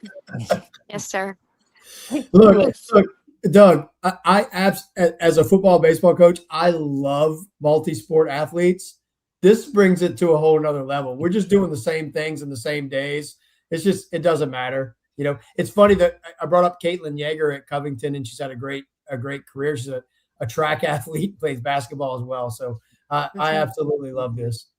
As a coach, I would be a little bit hesitant, but sitting here behind my desk at the office, I'm fine with it. I mean, we have 7 of our softball girls that run track, so we work really well together with our track coach, and a bunch of our girls have gone out for track this year, and our track team's really awesome also. What was your event today, Lexi? I ran the 4x1, the 4x2, the 400, and I'm running the 4x4. How have you done so far? On the podium? Yes, in all of them. We Of got course you are. first in the 4x1, and I got first. No, sorry. We got first in the 4x2, second in the 4x1, and I got first in the 400. Well, y'all ought to be massing a lot of points to an overall team championship then. Yes, sir. Most definitely. I hope so. That's what I'm saying. Boy, you bring a whole new meaning to Dash for Frasch. This is that's something we haven't seen. All right, not to get you out of your zone on there too, but let's have a good memory of this season so far. Yes, sir. We've had some moments that it's been like up and down, but I think that like as of late we've been like really building as a team and bonding and things like that. And I think that together we're like really making progress toward Sulphur this year. Look, there's no doubt about it. You ladies were there last year, didn't end up like you wanted it to. Does that fuel you and drive you a little bit more this year? Most definitely. Definitely don't want to end up in that same position again. No, sir. Coach, that kind of mentality, you see it every day, but what does it mean to have that type of leadership? It means the world. All of our kids remember that loss to Doyle. We're ready to go, and we've been talking about it all year. But we're worried about us. Our motto is redemption, and we're controlling what we can control. We played a tough schedule. As you know, we talked about it in the preseason. Our kids have fought, battled. We've really bonded. This has been the best team chemistry since I've been there in the last 14 years. It makes me really happy, and we're sitting at a good spot. Well, I absolutely love it. And I can't help but think that the bonding running track and playing other sports certainly helps that team chemistry because they're a team unit in whatever they do, it seems like. Yes, sir. Yes, We sir. have very great ones. Mike, you've seen it down there on the North Shore too. This time you talked about the athletes, but speak to the arms that are out there. And you talked a little bit before. This is another one of those great arms that are out there. But have you ever seen so many around the state like this? Not recently. You know, we talked, and Doug, I think we've talked about this a few weeks ago. You know, softball in the past has been a game of arms, right? Right. It was, hey, if you had the girl in the circle 15 years ago, you had a good shot to just go win a state championship. What I love about the sport now is the ability for teams that swing it and move runners over and play small ball. But we say bigger, faster, stronger all the time. It's happening in softball, and it's so fun to watch. But you go watch a softball game now, the speed of the game is one thing. The power that's at the plate now is a complete another. Like, 60, 65 used to be unhittable. Right. Now these girls are working on that in the cage every day. Like if you just sit there and throw 65 risers all day, it doesn't matter. People are going to make contact and it's going to go, right? We see it all the time. And, I'll bring up French Settlement, who's in the same bracket here. Yep. Malloy Miles, in her own essence, she's an Ole Miss commit. She's a junior. She's phenomenal. But they as a team, we say it all the time, when talent meets talent doesn't matter anymore, right? Can you do those things that make teams win and play team ball? The thing that I love about this Kaplan team, you guys had a stretch at the end of February, early March. You went 2-4, right? Which was, I'm sure you thought of is the end of the world, right? The world's crumbling on Kaplan softball. Brutal. It was brutal. I can imagine, right? But if you look at yourselves now, since that time, you've not only won really big games, but you've won really close games, right? You've won a lot of all those one-run games. You've won those games. Talk a little bit about really, to me, that's a team part, right? That's people sacrificing for the betterment of the team. That's making the right plays at the right time. Talk about the team aspect of winning those close games and what that means to you. So, what's funny is after we lost to East Ascension, as a coach, I think it's the end of the world. I'm like, oh my goodness, we're going 2-4. What are we going to do? Like, I come home on that Saturday, I'm really, really upset. And I say, okay, we gotta go back to work. What are we gonna do? So I decide, okay, our kids are not putting in enough work, which they put in like a brutal schedule. We work out at 6 something in the morning, once or twice a week during the season. Summer workout 6 a.m. Like, okay, all right. Well, we're gonna start making them put 30 minutes to an hour extra a week on their own. And we have this log on our locker room door, and they've done that. And since we've been doing that, it's like we've taken a total turnaround. And I don't know if it was that or like it made kids buy in, but like we've seen a whole 360 and our team has bonded more, and like they've gone to our indoor facility and hit more together, and just it's been a whole 360 of what we were doing, and now we're doing more and we're more prepared for the pitchers we face. I mean, the teams we're playing, it's we play 4 or 5 teams in a week that are good. It's hard to prepare for that pitching in a day span, and our kids are prepared and ready to go.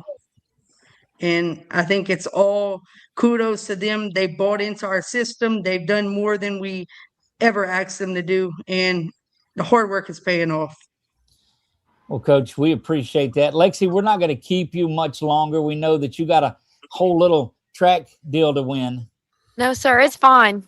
Oh, you're Yes, gonna be sir. look. That's a young lady that realizes it's going to be a long time till her next event.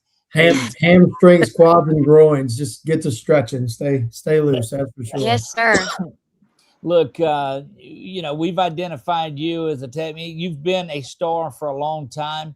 And we asked Coach about getting you on here tonight too, because, we've got our all-star game coming up at the end of the season. It's our Pelican State Rising Stars All-Star. Boy, that glare off my head is tough.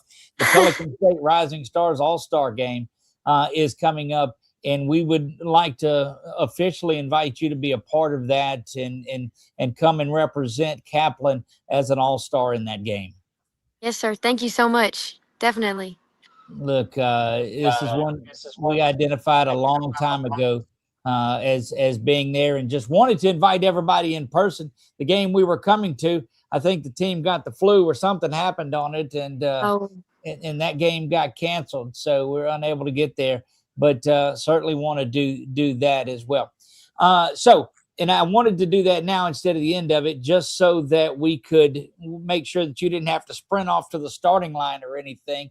But let's go back to what Coach Brittany told us. Y'all having to work an extra 30 minutes a week and that accountability. Tell me about it from your side. Well, I always stay after extra to pitch and things like that. So I've always really done it. But I feel like I've been seeing like other people doing it too and everything, and I feel like it makes everyone work harder the more everyone sees other people work harder, because it just like shows that you want to win for your team too. So like I've definitely been working more and things like that, like focusing on certain things, and that's just what the extra work has done for us. Look, I love it. Mike? No, Lexi, look, I'll say this, phenomenal career. Looking forward to you guys going to make a deep run. I'm looking forward to Frasch this year. I hope to see you guys there. My biggest concern today was making graphics, and I didn't know if I wanted to use the K or what logo I was going to have on there. And sometimes a parent will let me know, but y'all keep it up, from afar. And we're over here on the North Shore. You've played a couple of our teams in Ponchatoula, Chalmette. Some really good teams. I know Emma Borden at Chalmette's a really good pitcher. Abby Dagro at Ponchatoula. You guys have faced that. What I'll say is I'm really encouraged with the success you've had against high-end competition and the ability to win those close games. I think that pays off so much. And I know that can sometimes be frustrating during the season, but you all have proven now that as the number 2 seed that you belong. And I look forward to following you and making a deep run. And just look, if it tweaks a little bit, you can lose that track competition tonight. You got some bigger fish to fry here. Yes, sir. Thank you. There you have it. Guys, we're going to let you get out of here. We appreciate the time. There's another bit of support there, says go Lexi. And those have been filing in as well. But I'll echo Mike's sentiments. The best of luck to you tonight, of course, but as you proceed, and we hope to see you and look forward to seeing you in Frasch without a doubt. And I'm going to think that Abigail was talking about you, Lexi, and not us, but we'll go with Pirates for life. There you have it. She's a former player. She graduated last year. Awesome first baseman, awesome hitter. Are Love you ever that. really We love former, her. though? I think you're always a Pirate, aren't you? Always. There you go. Pirates for life. That seems to be, and we'll pop that up there again. That seems to be it for sure. Ladies, thank you so much for joining us tonight. And we look forward to visiting with you more as this goes along. And run fast. That's all I have. Yes, sir. And slow down slow. Thank you. All right. You got it. Let's see. Mike, and it's been that type of a night. A lot of folks on. And so we want to get, if you've got a comment about your bracket or anything like that, make sure that you let us know about that. Let's dive back deep into them. And I don't want to do a line by line by any means, but I want to see what stands out at you. We've looked at a couple of the brackets already, but we've had our guests in. But Mike, what jumps out at you in here? To me, Doug, it's truly across the entire space is the top end talent and top end pitching in the circle, right? I mean, we talked about it. I say it till I'm blue in the face, but it's still a game that when you're dominant in the circle, you're going to have a pretty good chance. Yeah. What I've seen this year is there's been more dominance in the circle than I've seen in the past of just really, really incredible pitching and those teams playing each other.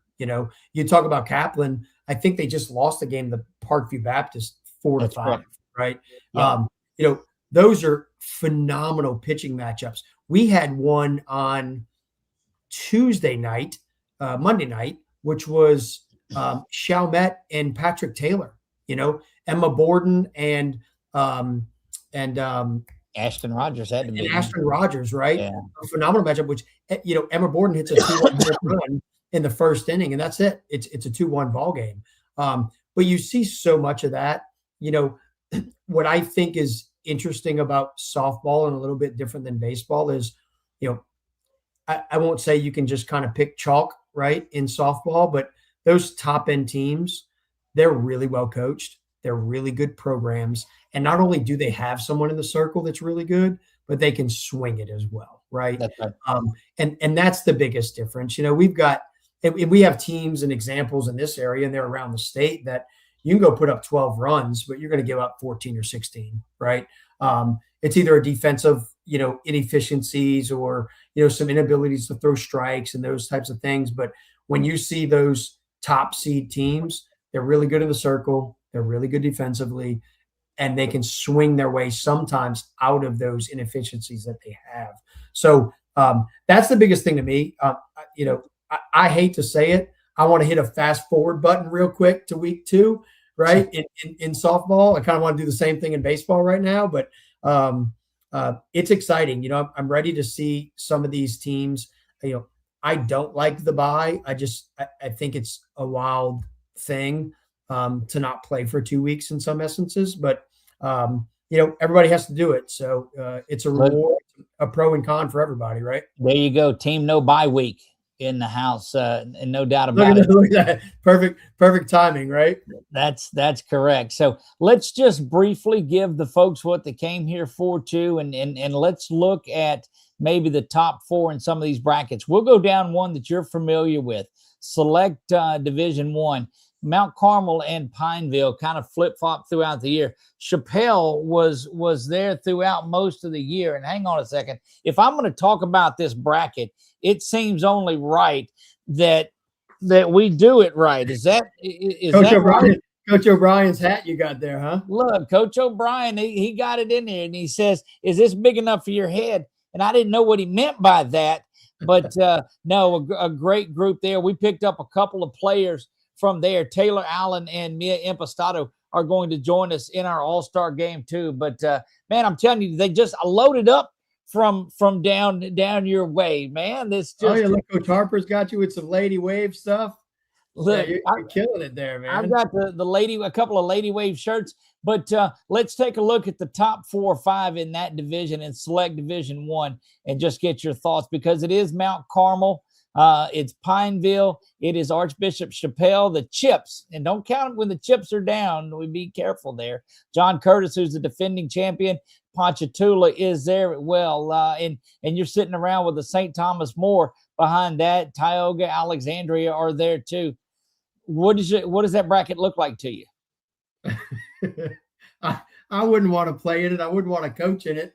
I say that, the thing that stands out about this group, Doug, is, and I'll coaching. These are some of the best coaches in this, in the softball space in the state. There's a reason that these programs are good year in and year out. I talk about Coach Harper and Ponchatoula all the time up here. They're not a softball team. They're not a high school team. It's a program. He runs a true program, and, I'm approaching 50 years old here, and, John Curtis has been around for as long as I've thought about softball, right? And they've always had some high-end talent. I think one of the biggest honors as a coach that you can have is when other coaches talk about you. We're up here on the North Shore and we get some Chappelle stuff, but the thing about Coach O'Brien and that group, and I have to give them kudos, is almost every high-end coach I talk about up here brings up Coach O'Brien, right? Yeah. The first interview I did this year was with Coach Wick at Doyle, and he talked about his mentors in the space, and he's a baseball guy. He's kind of new to softball, and the first name out of his mouth was, I think Becky Lambert at Hannon, Coach O'Brien at Chappelle, Coach Harper at Ponchatoula, and that speaks so highly in the volume of what they've meant to the sport. I love Mount Carmel. I think Mount Carmel is a very balanced team. They can do a lot of things really well.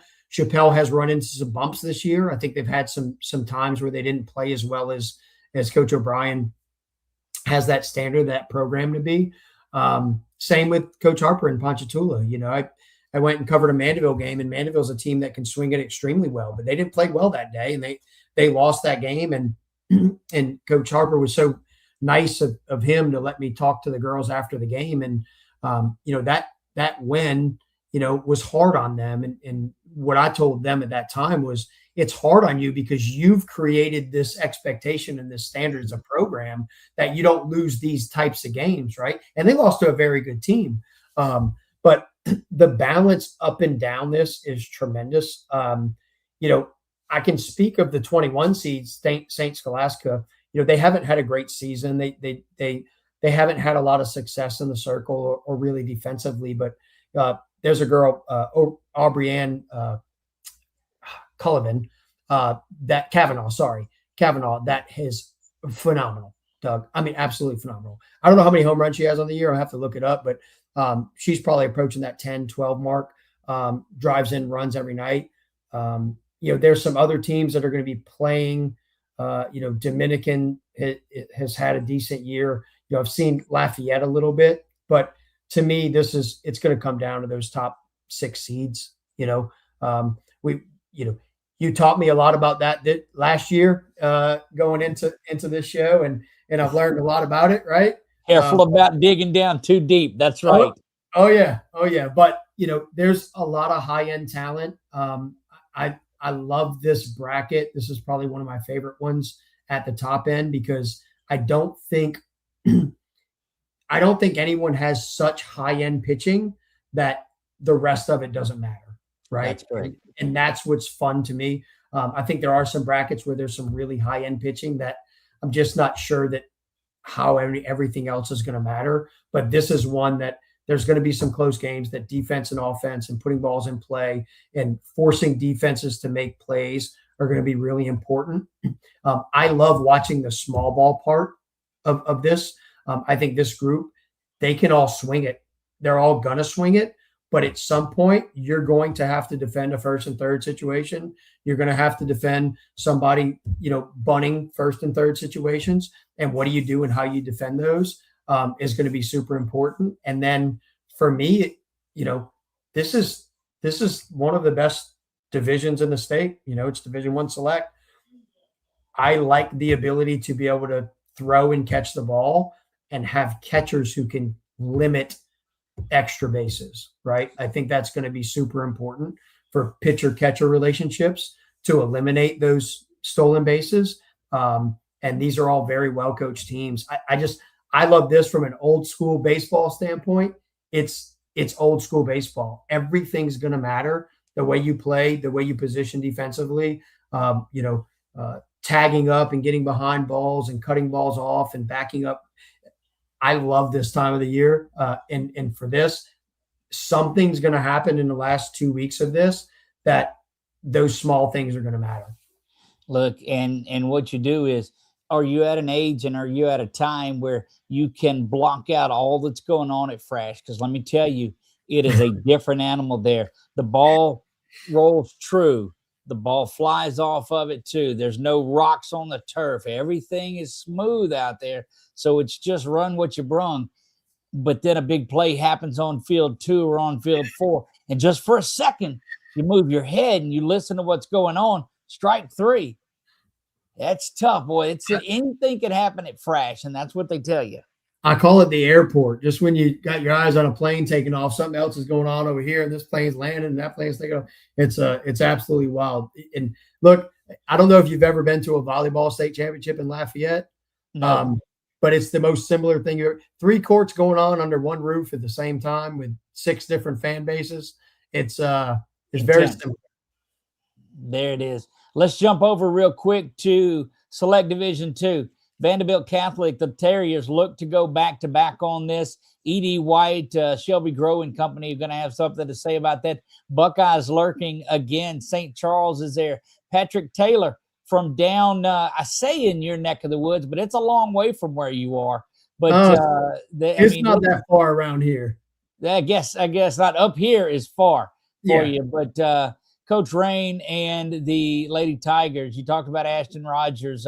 Lee Godoy is one of our all-stars on there too. That's just such a good bracket too. Yeah, Coach Lambert got her, I think, 400th win this year, which is outrageous. She's had a really good run at Hannon. She brings up Vanderbilt Catholic and E.D. White.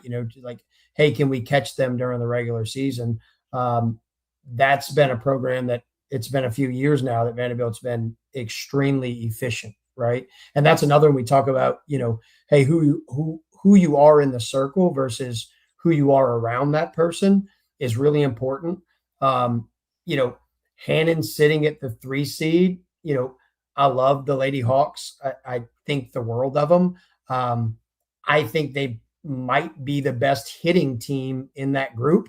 Ava Cullivan, her older sister's at Southeastern right now. She's a senior outfielder. She's a star on that Southeastern softball team, which if you haven't followed them, they're a phenomenal story. We hope they host here this year, which would be great. But she's in the circle. They've got another young lady. I think she's a freshman, Connors, who's thrown some as well.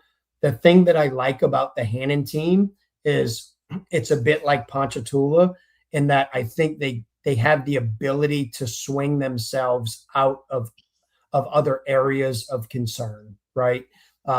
Whether you don't play well defensively, or you have a mishap defensively, or your pitching on that night doesn't go as well. Hannon can put up a crooked number on any night in any inning, right? Patrick Taylor, I kind of say the same thing. I mean, Ashton Rogers has been phenomenal. I got to see her in their first game of the season this year. They were playing in the Mandeville tournament, and I'm like, wow, this looks different. And, I talked to one of the parents like, yeah, she's committed to Southeastern. I was like, okay, well, that makes sense. But you watch them as a team and they play really, really good sound softball, and they play really good defense behind her. And I think that's so important once you get to the playoffs because, like I said earlier, when talent meets talent, talent doesn't matter anymore. At some point, the circle becomes the circle, and those two girls are dominant. It's what can you do outside of that? And you saw that, last year in so many runs of these teams that made deep runs, it's going to be little small things here and there. Do you field the ball cleanly? Do you make clean throws? I love St. Michael's in this bracket too. They've had, they've got a lot of talent. I've got to see them a couple times. Look, that's the team that I wanted to ask you about because they are a very young team. They've got a young lady on that team, Natalie. Is it Ram? Rahm? I think it's Rom. It's Rom. That is, and look, the fact that we're talking about her, I can mess up the name on there. That's not bad because this is a young group that is really going to be successful as well. They've got she and Ashford in the outfield that are very, very strong. And so this St. Michael team sitting at number 7, just a few days removed from knocking off Vanderbilt Catholic in that game 7-3. And that was a pretty good game. That was in that stretch of 3 in a row that the Terriers lost on there. But St. Michael is playing pretty good ball at the right time. Yeah, they are. They came up yesterday, actually. They played, or St. Scholastica played them yesterday. Rom in the leadoff spot, she does a phenomenal job for them. That St. Michael's area, in Baton Rouge is so it's a unique spot, and they have a lot of talent there that comes from a lot of different places. Like I said, shoot, Doug, you look at Haynes, Haynes in that group is sitting there as an 8 seed, they're a perennial, state powerhouse, right? In fact, their old head coach is now at Chappelle as an assistant coach. So it's an incredibly gifted group. Destrehan the other day took down Vanderbilt Catholic as well. We talk about it all the time, Doug. It's the pros and cons of chasing PowerPoints, right? Yes. Some teams at the end, they're trying to stack these big teams. They're trying to stack these wins. Well, sometimes you go take one on the chin just trying to do it, but, luckily for Vanderbilt, I say luckily they're a very talented team, but, they're still sitting there at the 1 seed and they can go make a run. And, but once again, Division II Select, it's an extremely talented group. I don't really see anybody outside of the top 8 that I would think is a threat there. But you're not going to go with a 12 seed upset this year? well, look, LaRondra's sitting there at 11 seed, and they no longer have Mickey Watts. So, those she's at UL now, and she's doing her thing over there. But no, I'm going to stick to the top 5 or 6 here. All right, one of those that is secretly a really, really good bracket. And I don't think it's a secret. I don't know why I even do that. You've got 4 studs that are sitting up there in the top 4, and that is Division III Select with Calvary, Parkview, Baptist, Notre Dame, and Darbone Woods. And that game, its own self, is worth the price of admission. Pitching, pitching, pitching, pitching.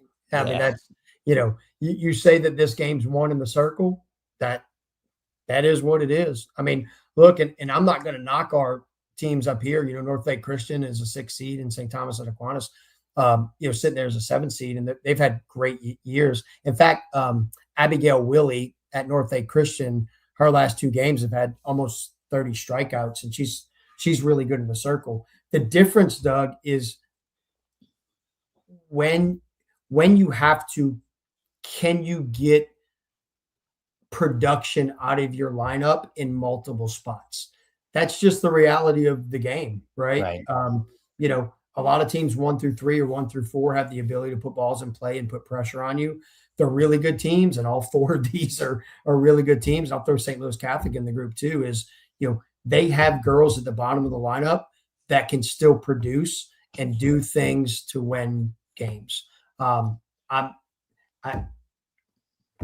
just want to. This is the fast forward button. Can we just hit the fast forward and hit to the semifinal here? Because I just want to see this one. Look, you talk about pitching. Kenzie Anderson, everybody knows Kenzie Anderson, what she does, the Georgia signee, no longer a Georgia commit, but the Georgia signee. Parkview Baptist coach Ashley Cody has Jalea Slaughter, Emery Lacey. They can come at you anytime they want to over there, and they swing it very well as well. And you jump around to Darbone Woods. It's there. Hey, hang on, I don't want to miss what I'm doing. Notre Dame and Del Sera, and what they're able to do. We picked up 2 of their players, Keegan Valdetero and Kenley Saunier. Saunier hit one over our heads, probably 260, and they swing it, and they can play small ball. And oh, by the way, Jolie Bennett and in that group, Aubrey Zachary and Kinsley Isaac and Darbone Woods. I don't want to miss any of this. What was that song? I don't want to miss a thing. But I want Click in there too to be able to fast forward to it. And little Aerosmith with some Adam Sandler. We want a little bit of all of it, right? How about that? We've got it mixed up there. And look, Doug, you brought this up, and I asked coaches, like, hey, at what point is the fence going to move back a little bit here in softball, right? Look, these girls are putting in a lot of work, and they're bigger, and they're stronger, and they're swinging, bats with extreme amount of velocity. Balls are coming in harder. Balls are going out quicker, right? That's just the reality of it. But it's a fun game to watch, that's for sure. I don't mind the fences being in. I'll say that. Look, it's fun. We did our home runs for hope up at the Quitman tournament, and there were 4. So they were 44 home runs were hit that weekend between Friday and Saturday, and that was the time that we said we're going to donate $10 per home run to St. Jude's, and it got asking St. Jude to give some money back. Look, it's going to St. Jude's, so we were happy about it. But my goodness, they would just fly off the bat, and part of it is I've seen check swing home runs. Now you've seen some monster bombs, but if you're getting a 64, 60 mile an hour, 5 mile an hour fastball, and you barrel it up just a little bit, I've seen slappers hit it out. Yeah. I mean, look, we talked about the Madeira girl from St. Thomas Aquinas. Lila, that's right. We picked her up the other day too. Yep, by the way, we sure did. And she's kind of a slapper, but she gets a hold of a ball and it goes quick. It doesn't take much. No, it doesn't. So I can't put you out on a limb and ask you to give me a winner in this bracket. Oh yeah, I'll give it to you. I'm gonna go Calvary Baptist, and I'm just I'm gonna make it easy for 6 straight. I'm gonna make it easy. There you go, 6 straight. Look, Doug, as a coach, I always say this. I always like the team that's the best team that has the best player, and that's the reality of it with that. And I love Calvary Baptist. I do love that Parkview Baptist has some depth there. I just don't know that it really matters at this point. No, I don't think it does. It's going to be for some good games. And look, they were tested last year down in Frasch. But you got to remember these games were tight in there too. That Parkview game was a battle, and then Darbo until They're they going to started be. running the ball at the end, they Mhm. were. And so Coach Tiff, Coach Greg, they know what to do in intense situations. And look, and they've been there, right? And that's what's so important. But that's why you kind of give, that's why I'm so high on Parkview is, hey, you've been there, you know what it looks like, you know what it sounds like, you know what it feels like.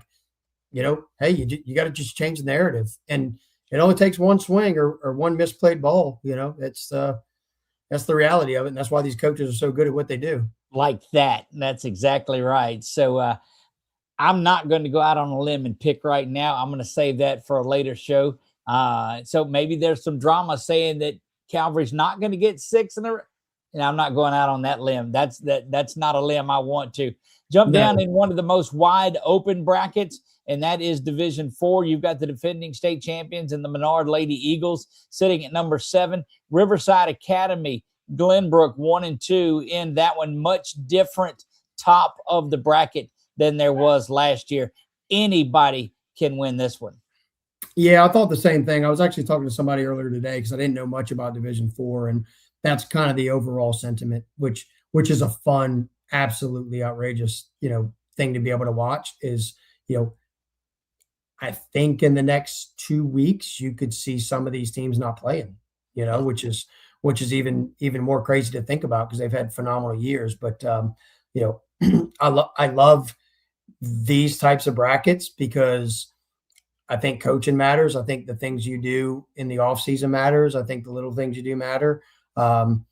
Riverside Academy has had a really good year here. I'd love to see a team that's kind of local to us go make a run, but it's a talented group with a talented group of coaches. And, when you look at it, you can kind of look at the preseason and go, okay, it makes sense. Right. But I don't see any extreme dominance. Right. So I think anybody can go win it. Look, in the division we talked about just before this, Division 3, if you're 5 through 8, 5 through 10, and you don't make it, you're like, all right, well, it's Notre Dame and Parkview and Calvary and Darbone. We get it.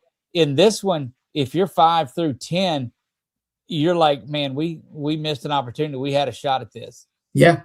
Yeah. Or you just say, if we can get there, right? That's right. Hey, we just got to win this one. Just give us a chance to get to that one. Just give us a chance. Let's not confuse this and say that, or am I thinking that 1 through 4 aren't good teams? Absolutely not. I'm just telling you that 1 through 8 are really good, and you better not sleep on this division because it's going to be one of the most competitive from Friday until May 2nd. Yeah, no, 100%. This is one that I don't even fill a bracket out on. There's no shot here. I'm better off throwing darts at a board. I am going to give you the winner of this over the next week or so. So hang in. I'm going to give you the winner of every bracket before it is over with. We'll jump over to Division 4 here. Does LaSalle go back to back, or can Logansport and Ainsley Morvan, with her nation-leading 22 home runs, have something to say about it? Oh, by the way, Oak Grove and what they're doing, and then you throw into the mix Lakeside. Can anybody upset Landry Long and the LaSalle Tigers? That's a tough one. I mean, if history repeats itself, the answer is no, right? It's going to be. It'll be a fun bracket to watch. It definitely is, and as all of them are. And again, we don't want to go bracket through bracket and look at these just yet. We'll break these down on different divisions. We got to save something to get us through the bye week, no doubt about it.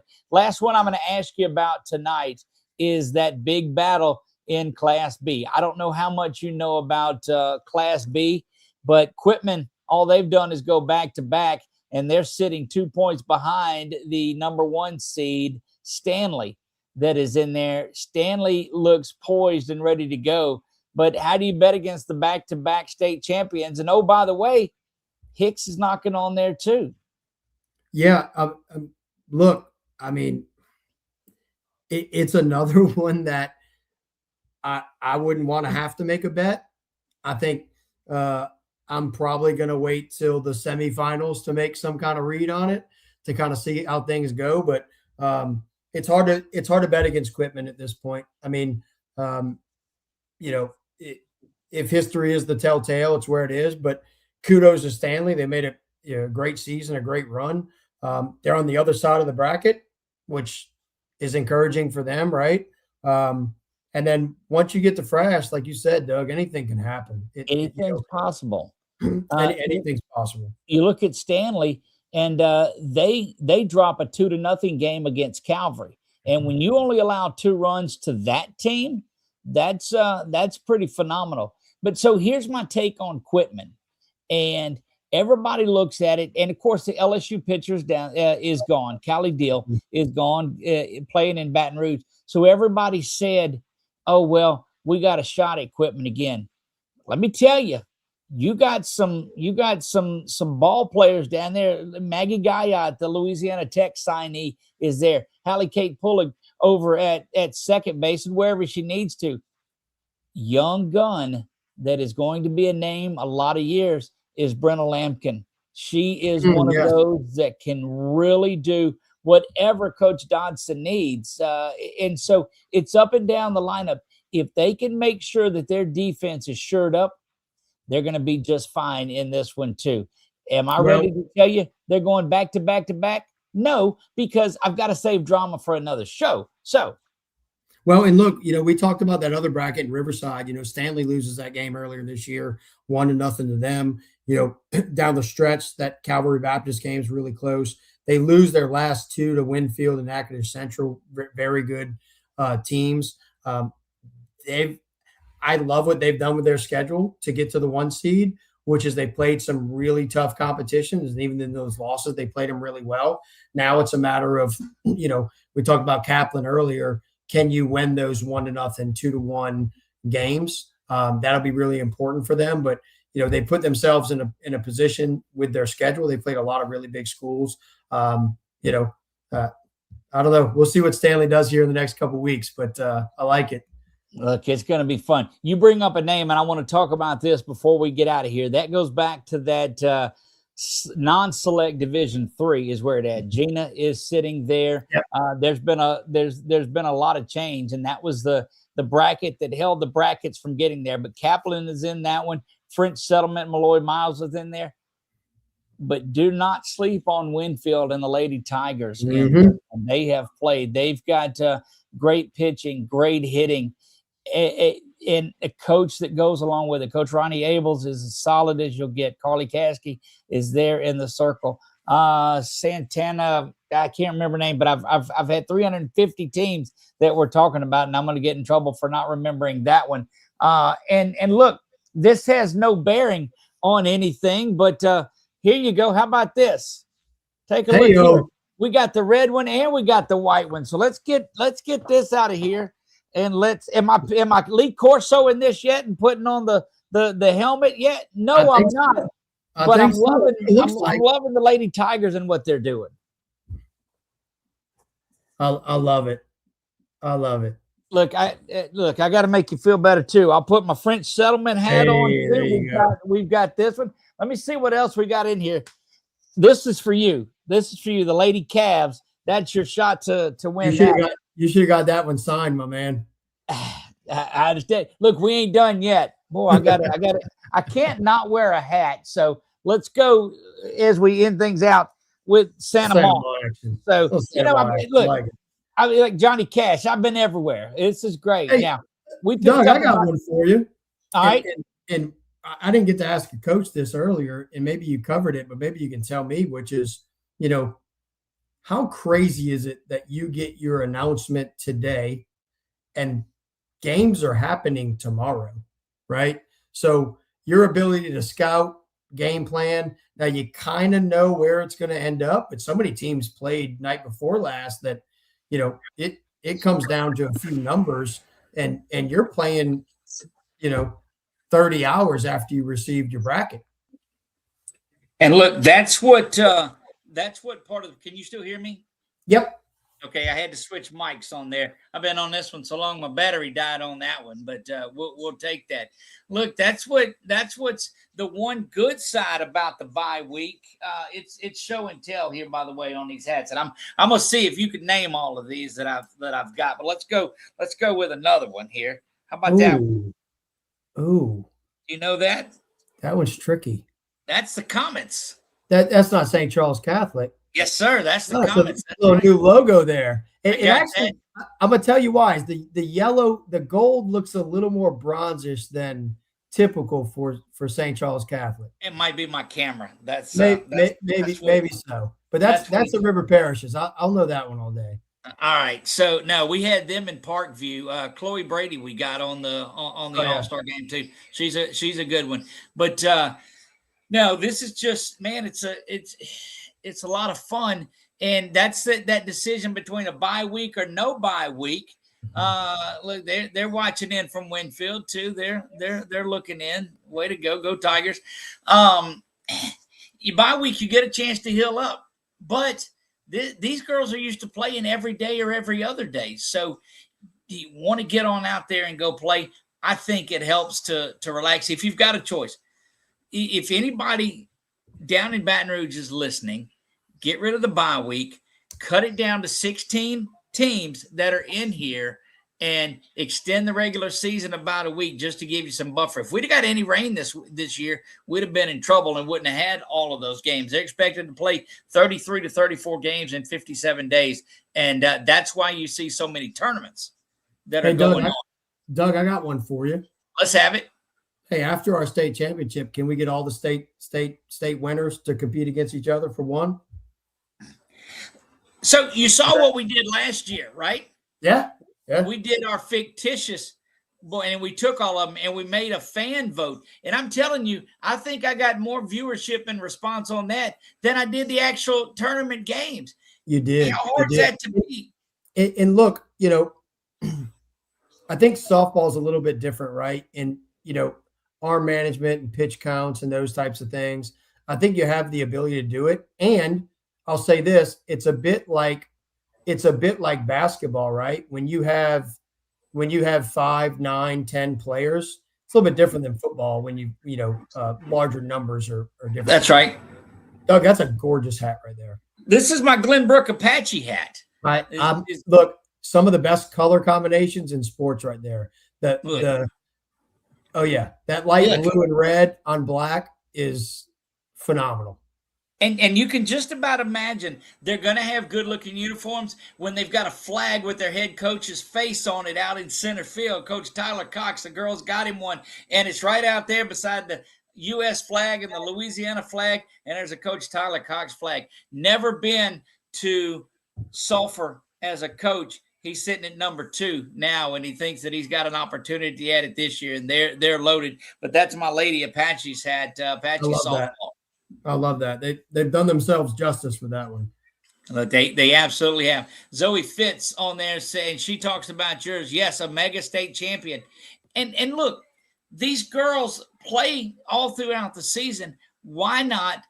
Look, could you imagine another Kiette Cooper if they win it in Gina versus a Kenzie Anderson versus, all of these teams that are on there. You couldn't put it anywhere where there'd be enough room to get everybody in there. Well, and I'll say this, and travel ball is important, and there's a space for it. And I do believe that there's a space for high-end talent to go play that stuff. But I think our kids in this state and the amount of talent, you have a great all-star game and you do a phenomenal job with that. But imagine the showcase of some of these top-end teams, because a little bit different than baseball in the softball world for us, Doug, is the top end talent of softball to that next level. It's a pretty big gap, right? That's correct. In baseball, the gap's further, before it. But those top end teams, top end programs, and top end talented kids, it's a drop, right? To that next level. And I would just love to see them play an extra 3 games, right? If it's a financial thing, if it's an LHSAA thing, whatever it is, like let's make it work. Let's figure it out to showcase these girls, because if you're a college coach and you're recruiting and you're a recruiter, Yeah.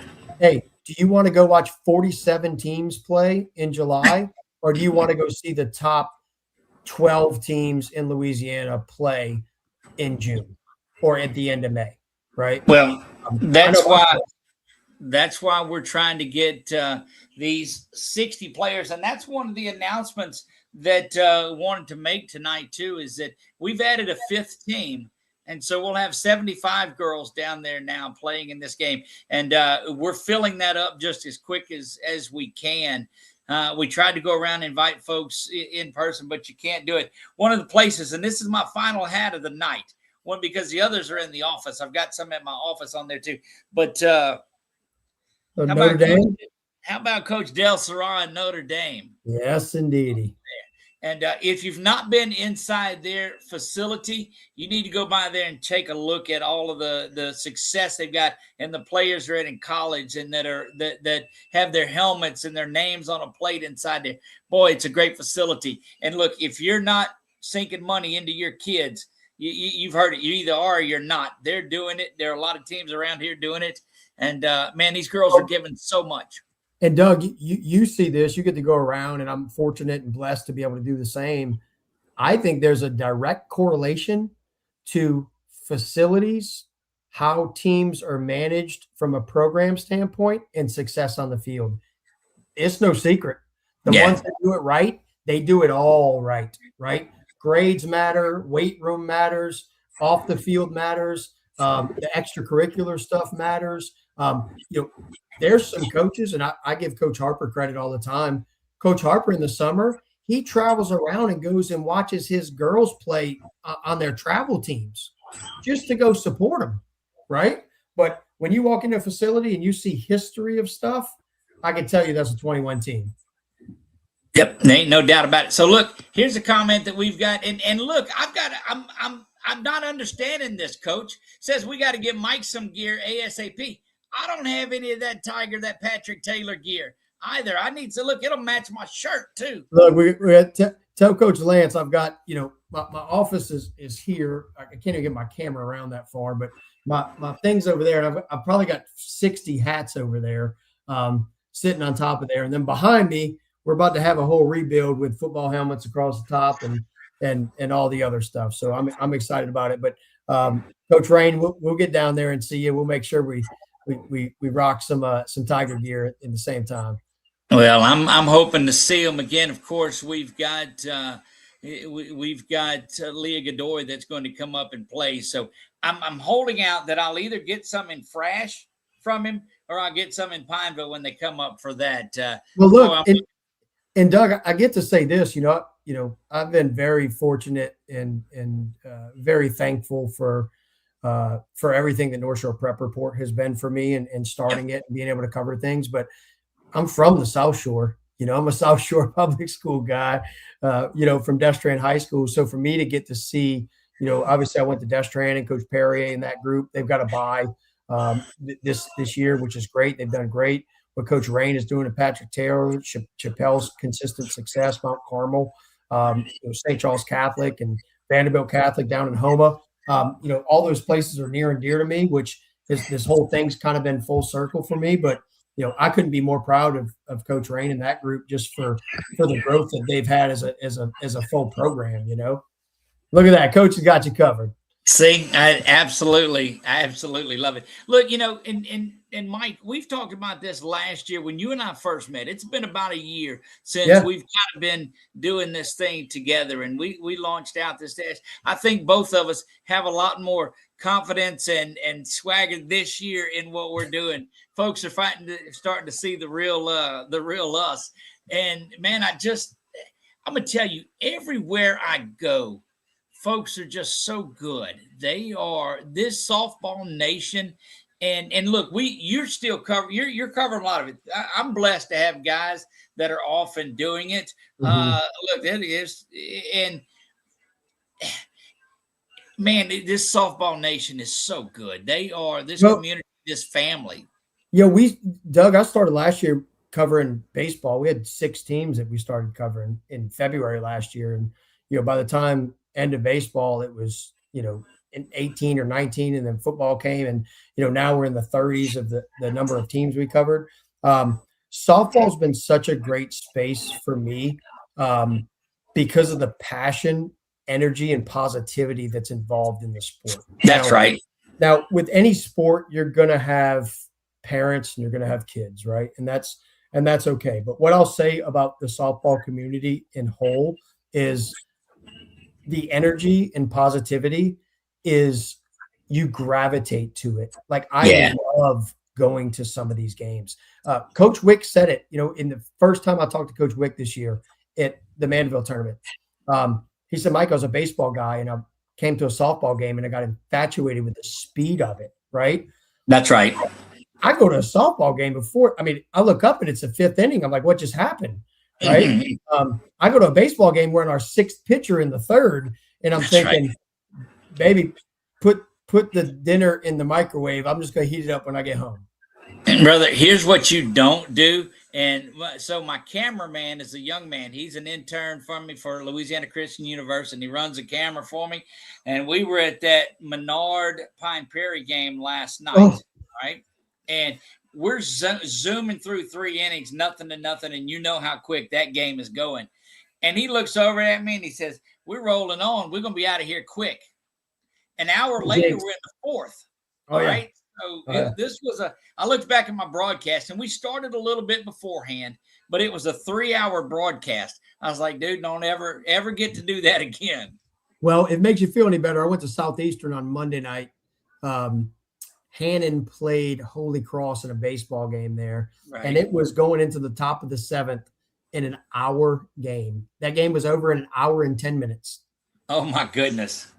Yeah. Said fastest game ever that I did was Menard and Port Barry last year. Don't like bring it 37 minutes from first pitch to final out on there. Took me longer to set up and take down than it did for the game. But how about Port Barry? They couldn't get anybody out last year. 99 errors on the season, and now they're a high seed in the playoffs this year. Great turnaround there for the Lady Devils. And Doug, I can't not mention this on this show because I think it's so important. But Coach Becky Lambert and Hannon, they're the 3 seed in Division III Select. Doug, this is their 2nd year in a row without a senior on the roster. Isn't that crazy? Wow, right? And that's the other thing. And I got to go because there was a deer meat comment on here. We had the best deer meat from Mr. Farr in Winfield ever. So that the hat goes back on. But you notice, you look all around, the talent is so young. It's senior night and there's 1 person out there. There's 2 people. You don't see that 8 or 9 in a class that's talking. Hey, well, look, make sure that Winfield folk knows I like to hunt too. So, hey, I don't want to eat the deer meat. I want to participate in the activity of getting it. That's the important part for me. You don't eat deer meat? Oh, I do. I just want to. I just want to do the hunting too. Right. I'm down. Doug, you talked about the young talent. I think this goes back to what we talked about previously, which was these girls are ready sooner to play and play at a high level. I mean, you've got teams with 8th graders who are everyday starters. Doyle's got one.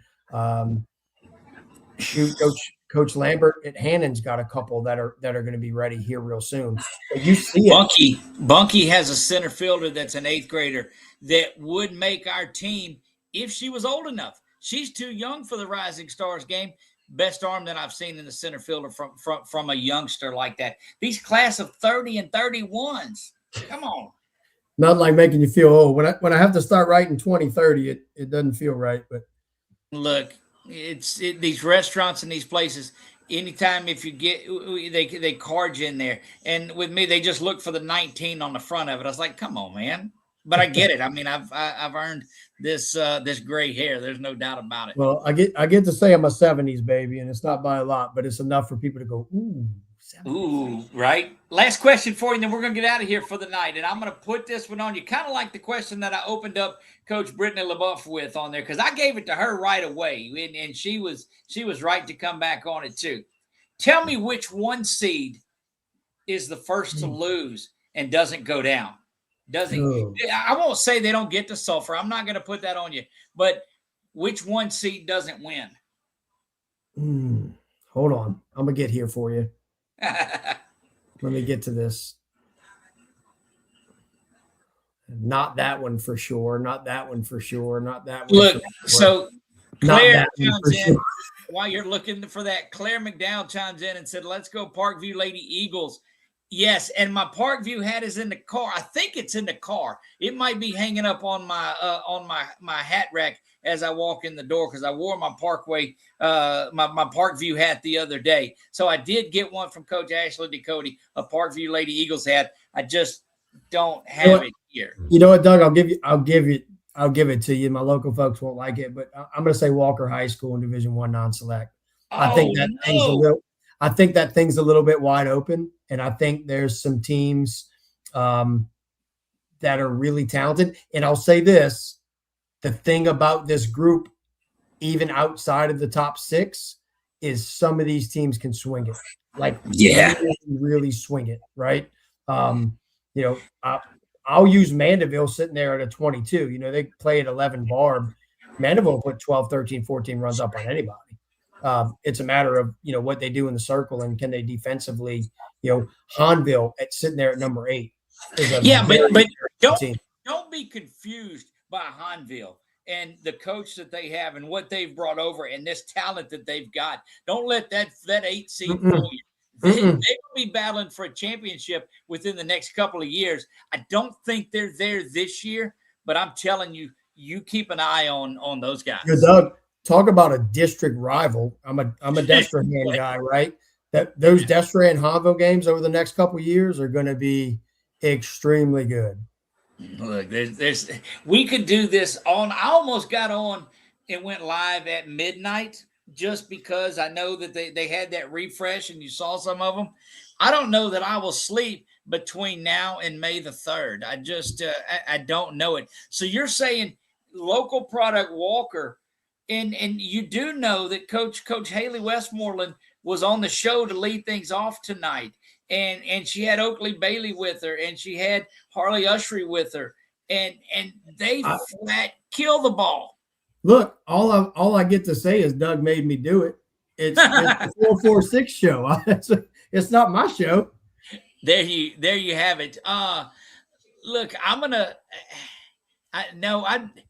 don't know that I'm ready. And I put you on the spot, but I don't know that I'm ready. I'm ready to do that just yet. I'm a chalk dude, but somebody's going to go down in this one.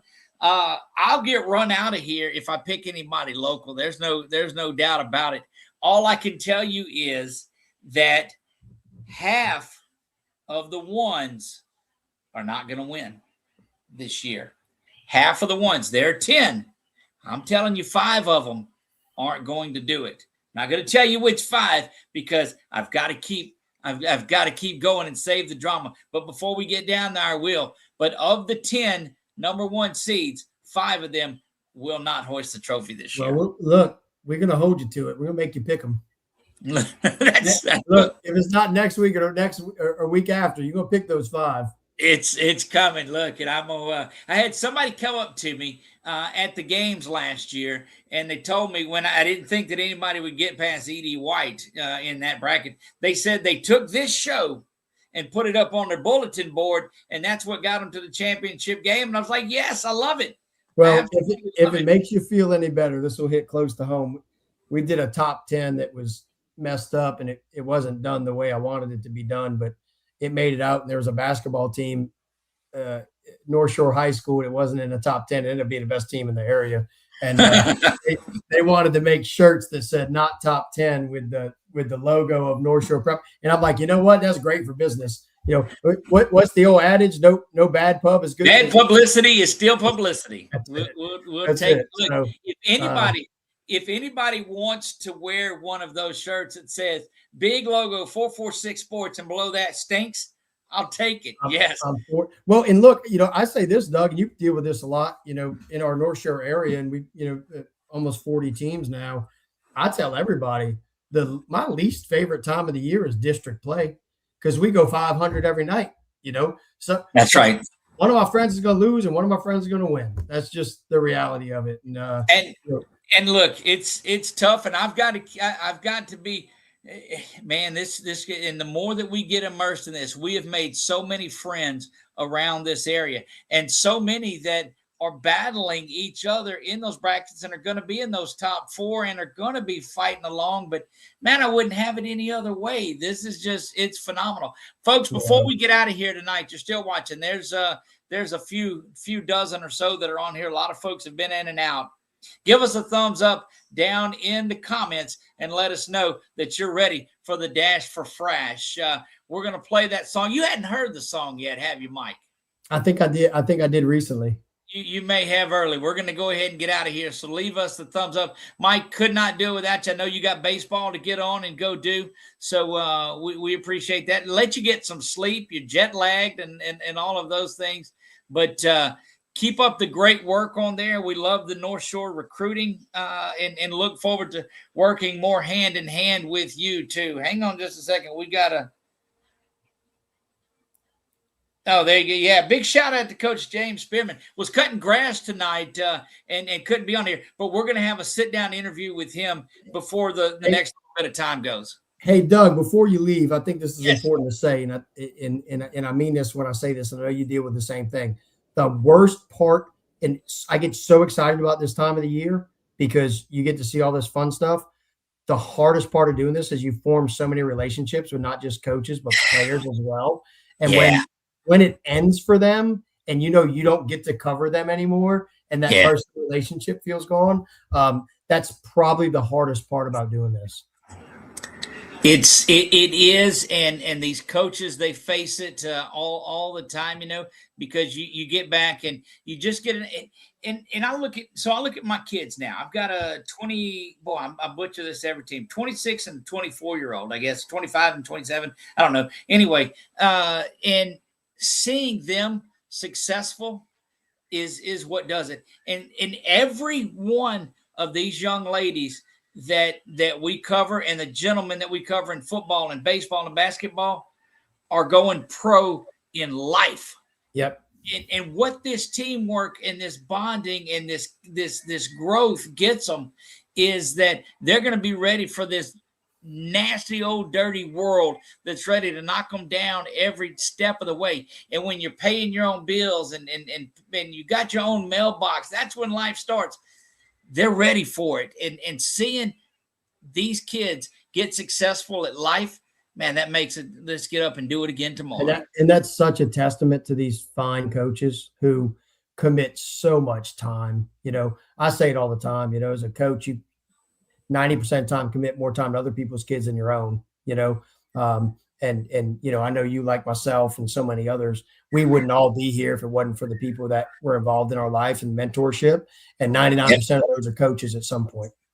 Look, if it's not, if my loving wife isn't as loving as she is, she's never been so ready for June to get here, because that's about the only month of the year that we're not doing anything until our evaluation camps start going on in June. We're going to have our first unsigned showcase coming up in June. You'll want to stick around to the page to find that out.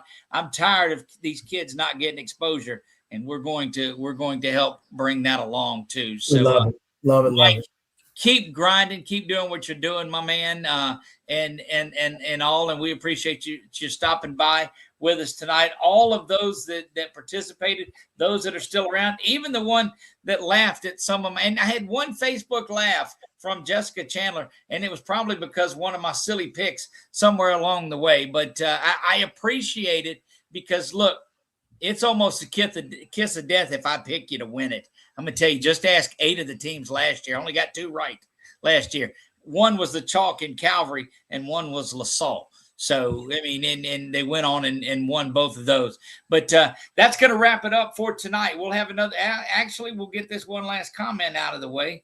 There's another Let's Go Tigers. See, they're seeing the Winfield hat that's going on there. Look, I picked up a softball when we were leaving Winfield, and we're throwing it back over the fence. And I said, look, I didn't know they played Manny and it was upside down. And the guy that I was with said, "No, that's Winfield." I was like, "Oh, okay. Well, there you have it." So, Mike, keep up. Someone's going to come confiscate that Winfield hat from you now. Look, I love me some Winfield Tigers, brother. Them Lady Tigers are so Well, good. Carly, look, like that hat. Yep. As a massive high school football fan, I can tell you that I know Winfield very well. You're right. It's hard not to. The A-Train and company, Yeah. they put there's a ton that have went through Winfield. So that's gonna wrap it up. Mike, last thoughts? No, look, I'm looking forward to it. Like I said, I think it's a matter of, hey, there's some intriguing matchups in this opening round, but I'm kind of ready to get to round 2 and round 3. See some of these elite level arms compete against each other and these phenomenal coaches. And it's unfortunate somebody has to lose and go home, at this point of the season. But the reality is, coaches preach the things they preach for a reason, right? Doing the right thing, making the right choices, working hard. It all matters. And at some point, there's going to be one single play that defines a season. And, I'm excited to see which teams do it. My man, I'm looking forward to it. Remember, 5 out of 10 aren't going to do it. For Mike McMillan, I am Doug Gann. We will let the Dash for Frasch take us home tonight. We'll see you real soon. Friday night feel in a softball town.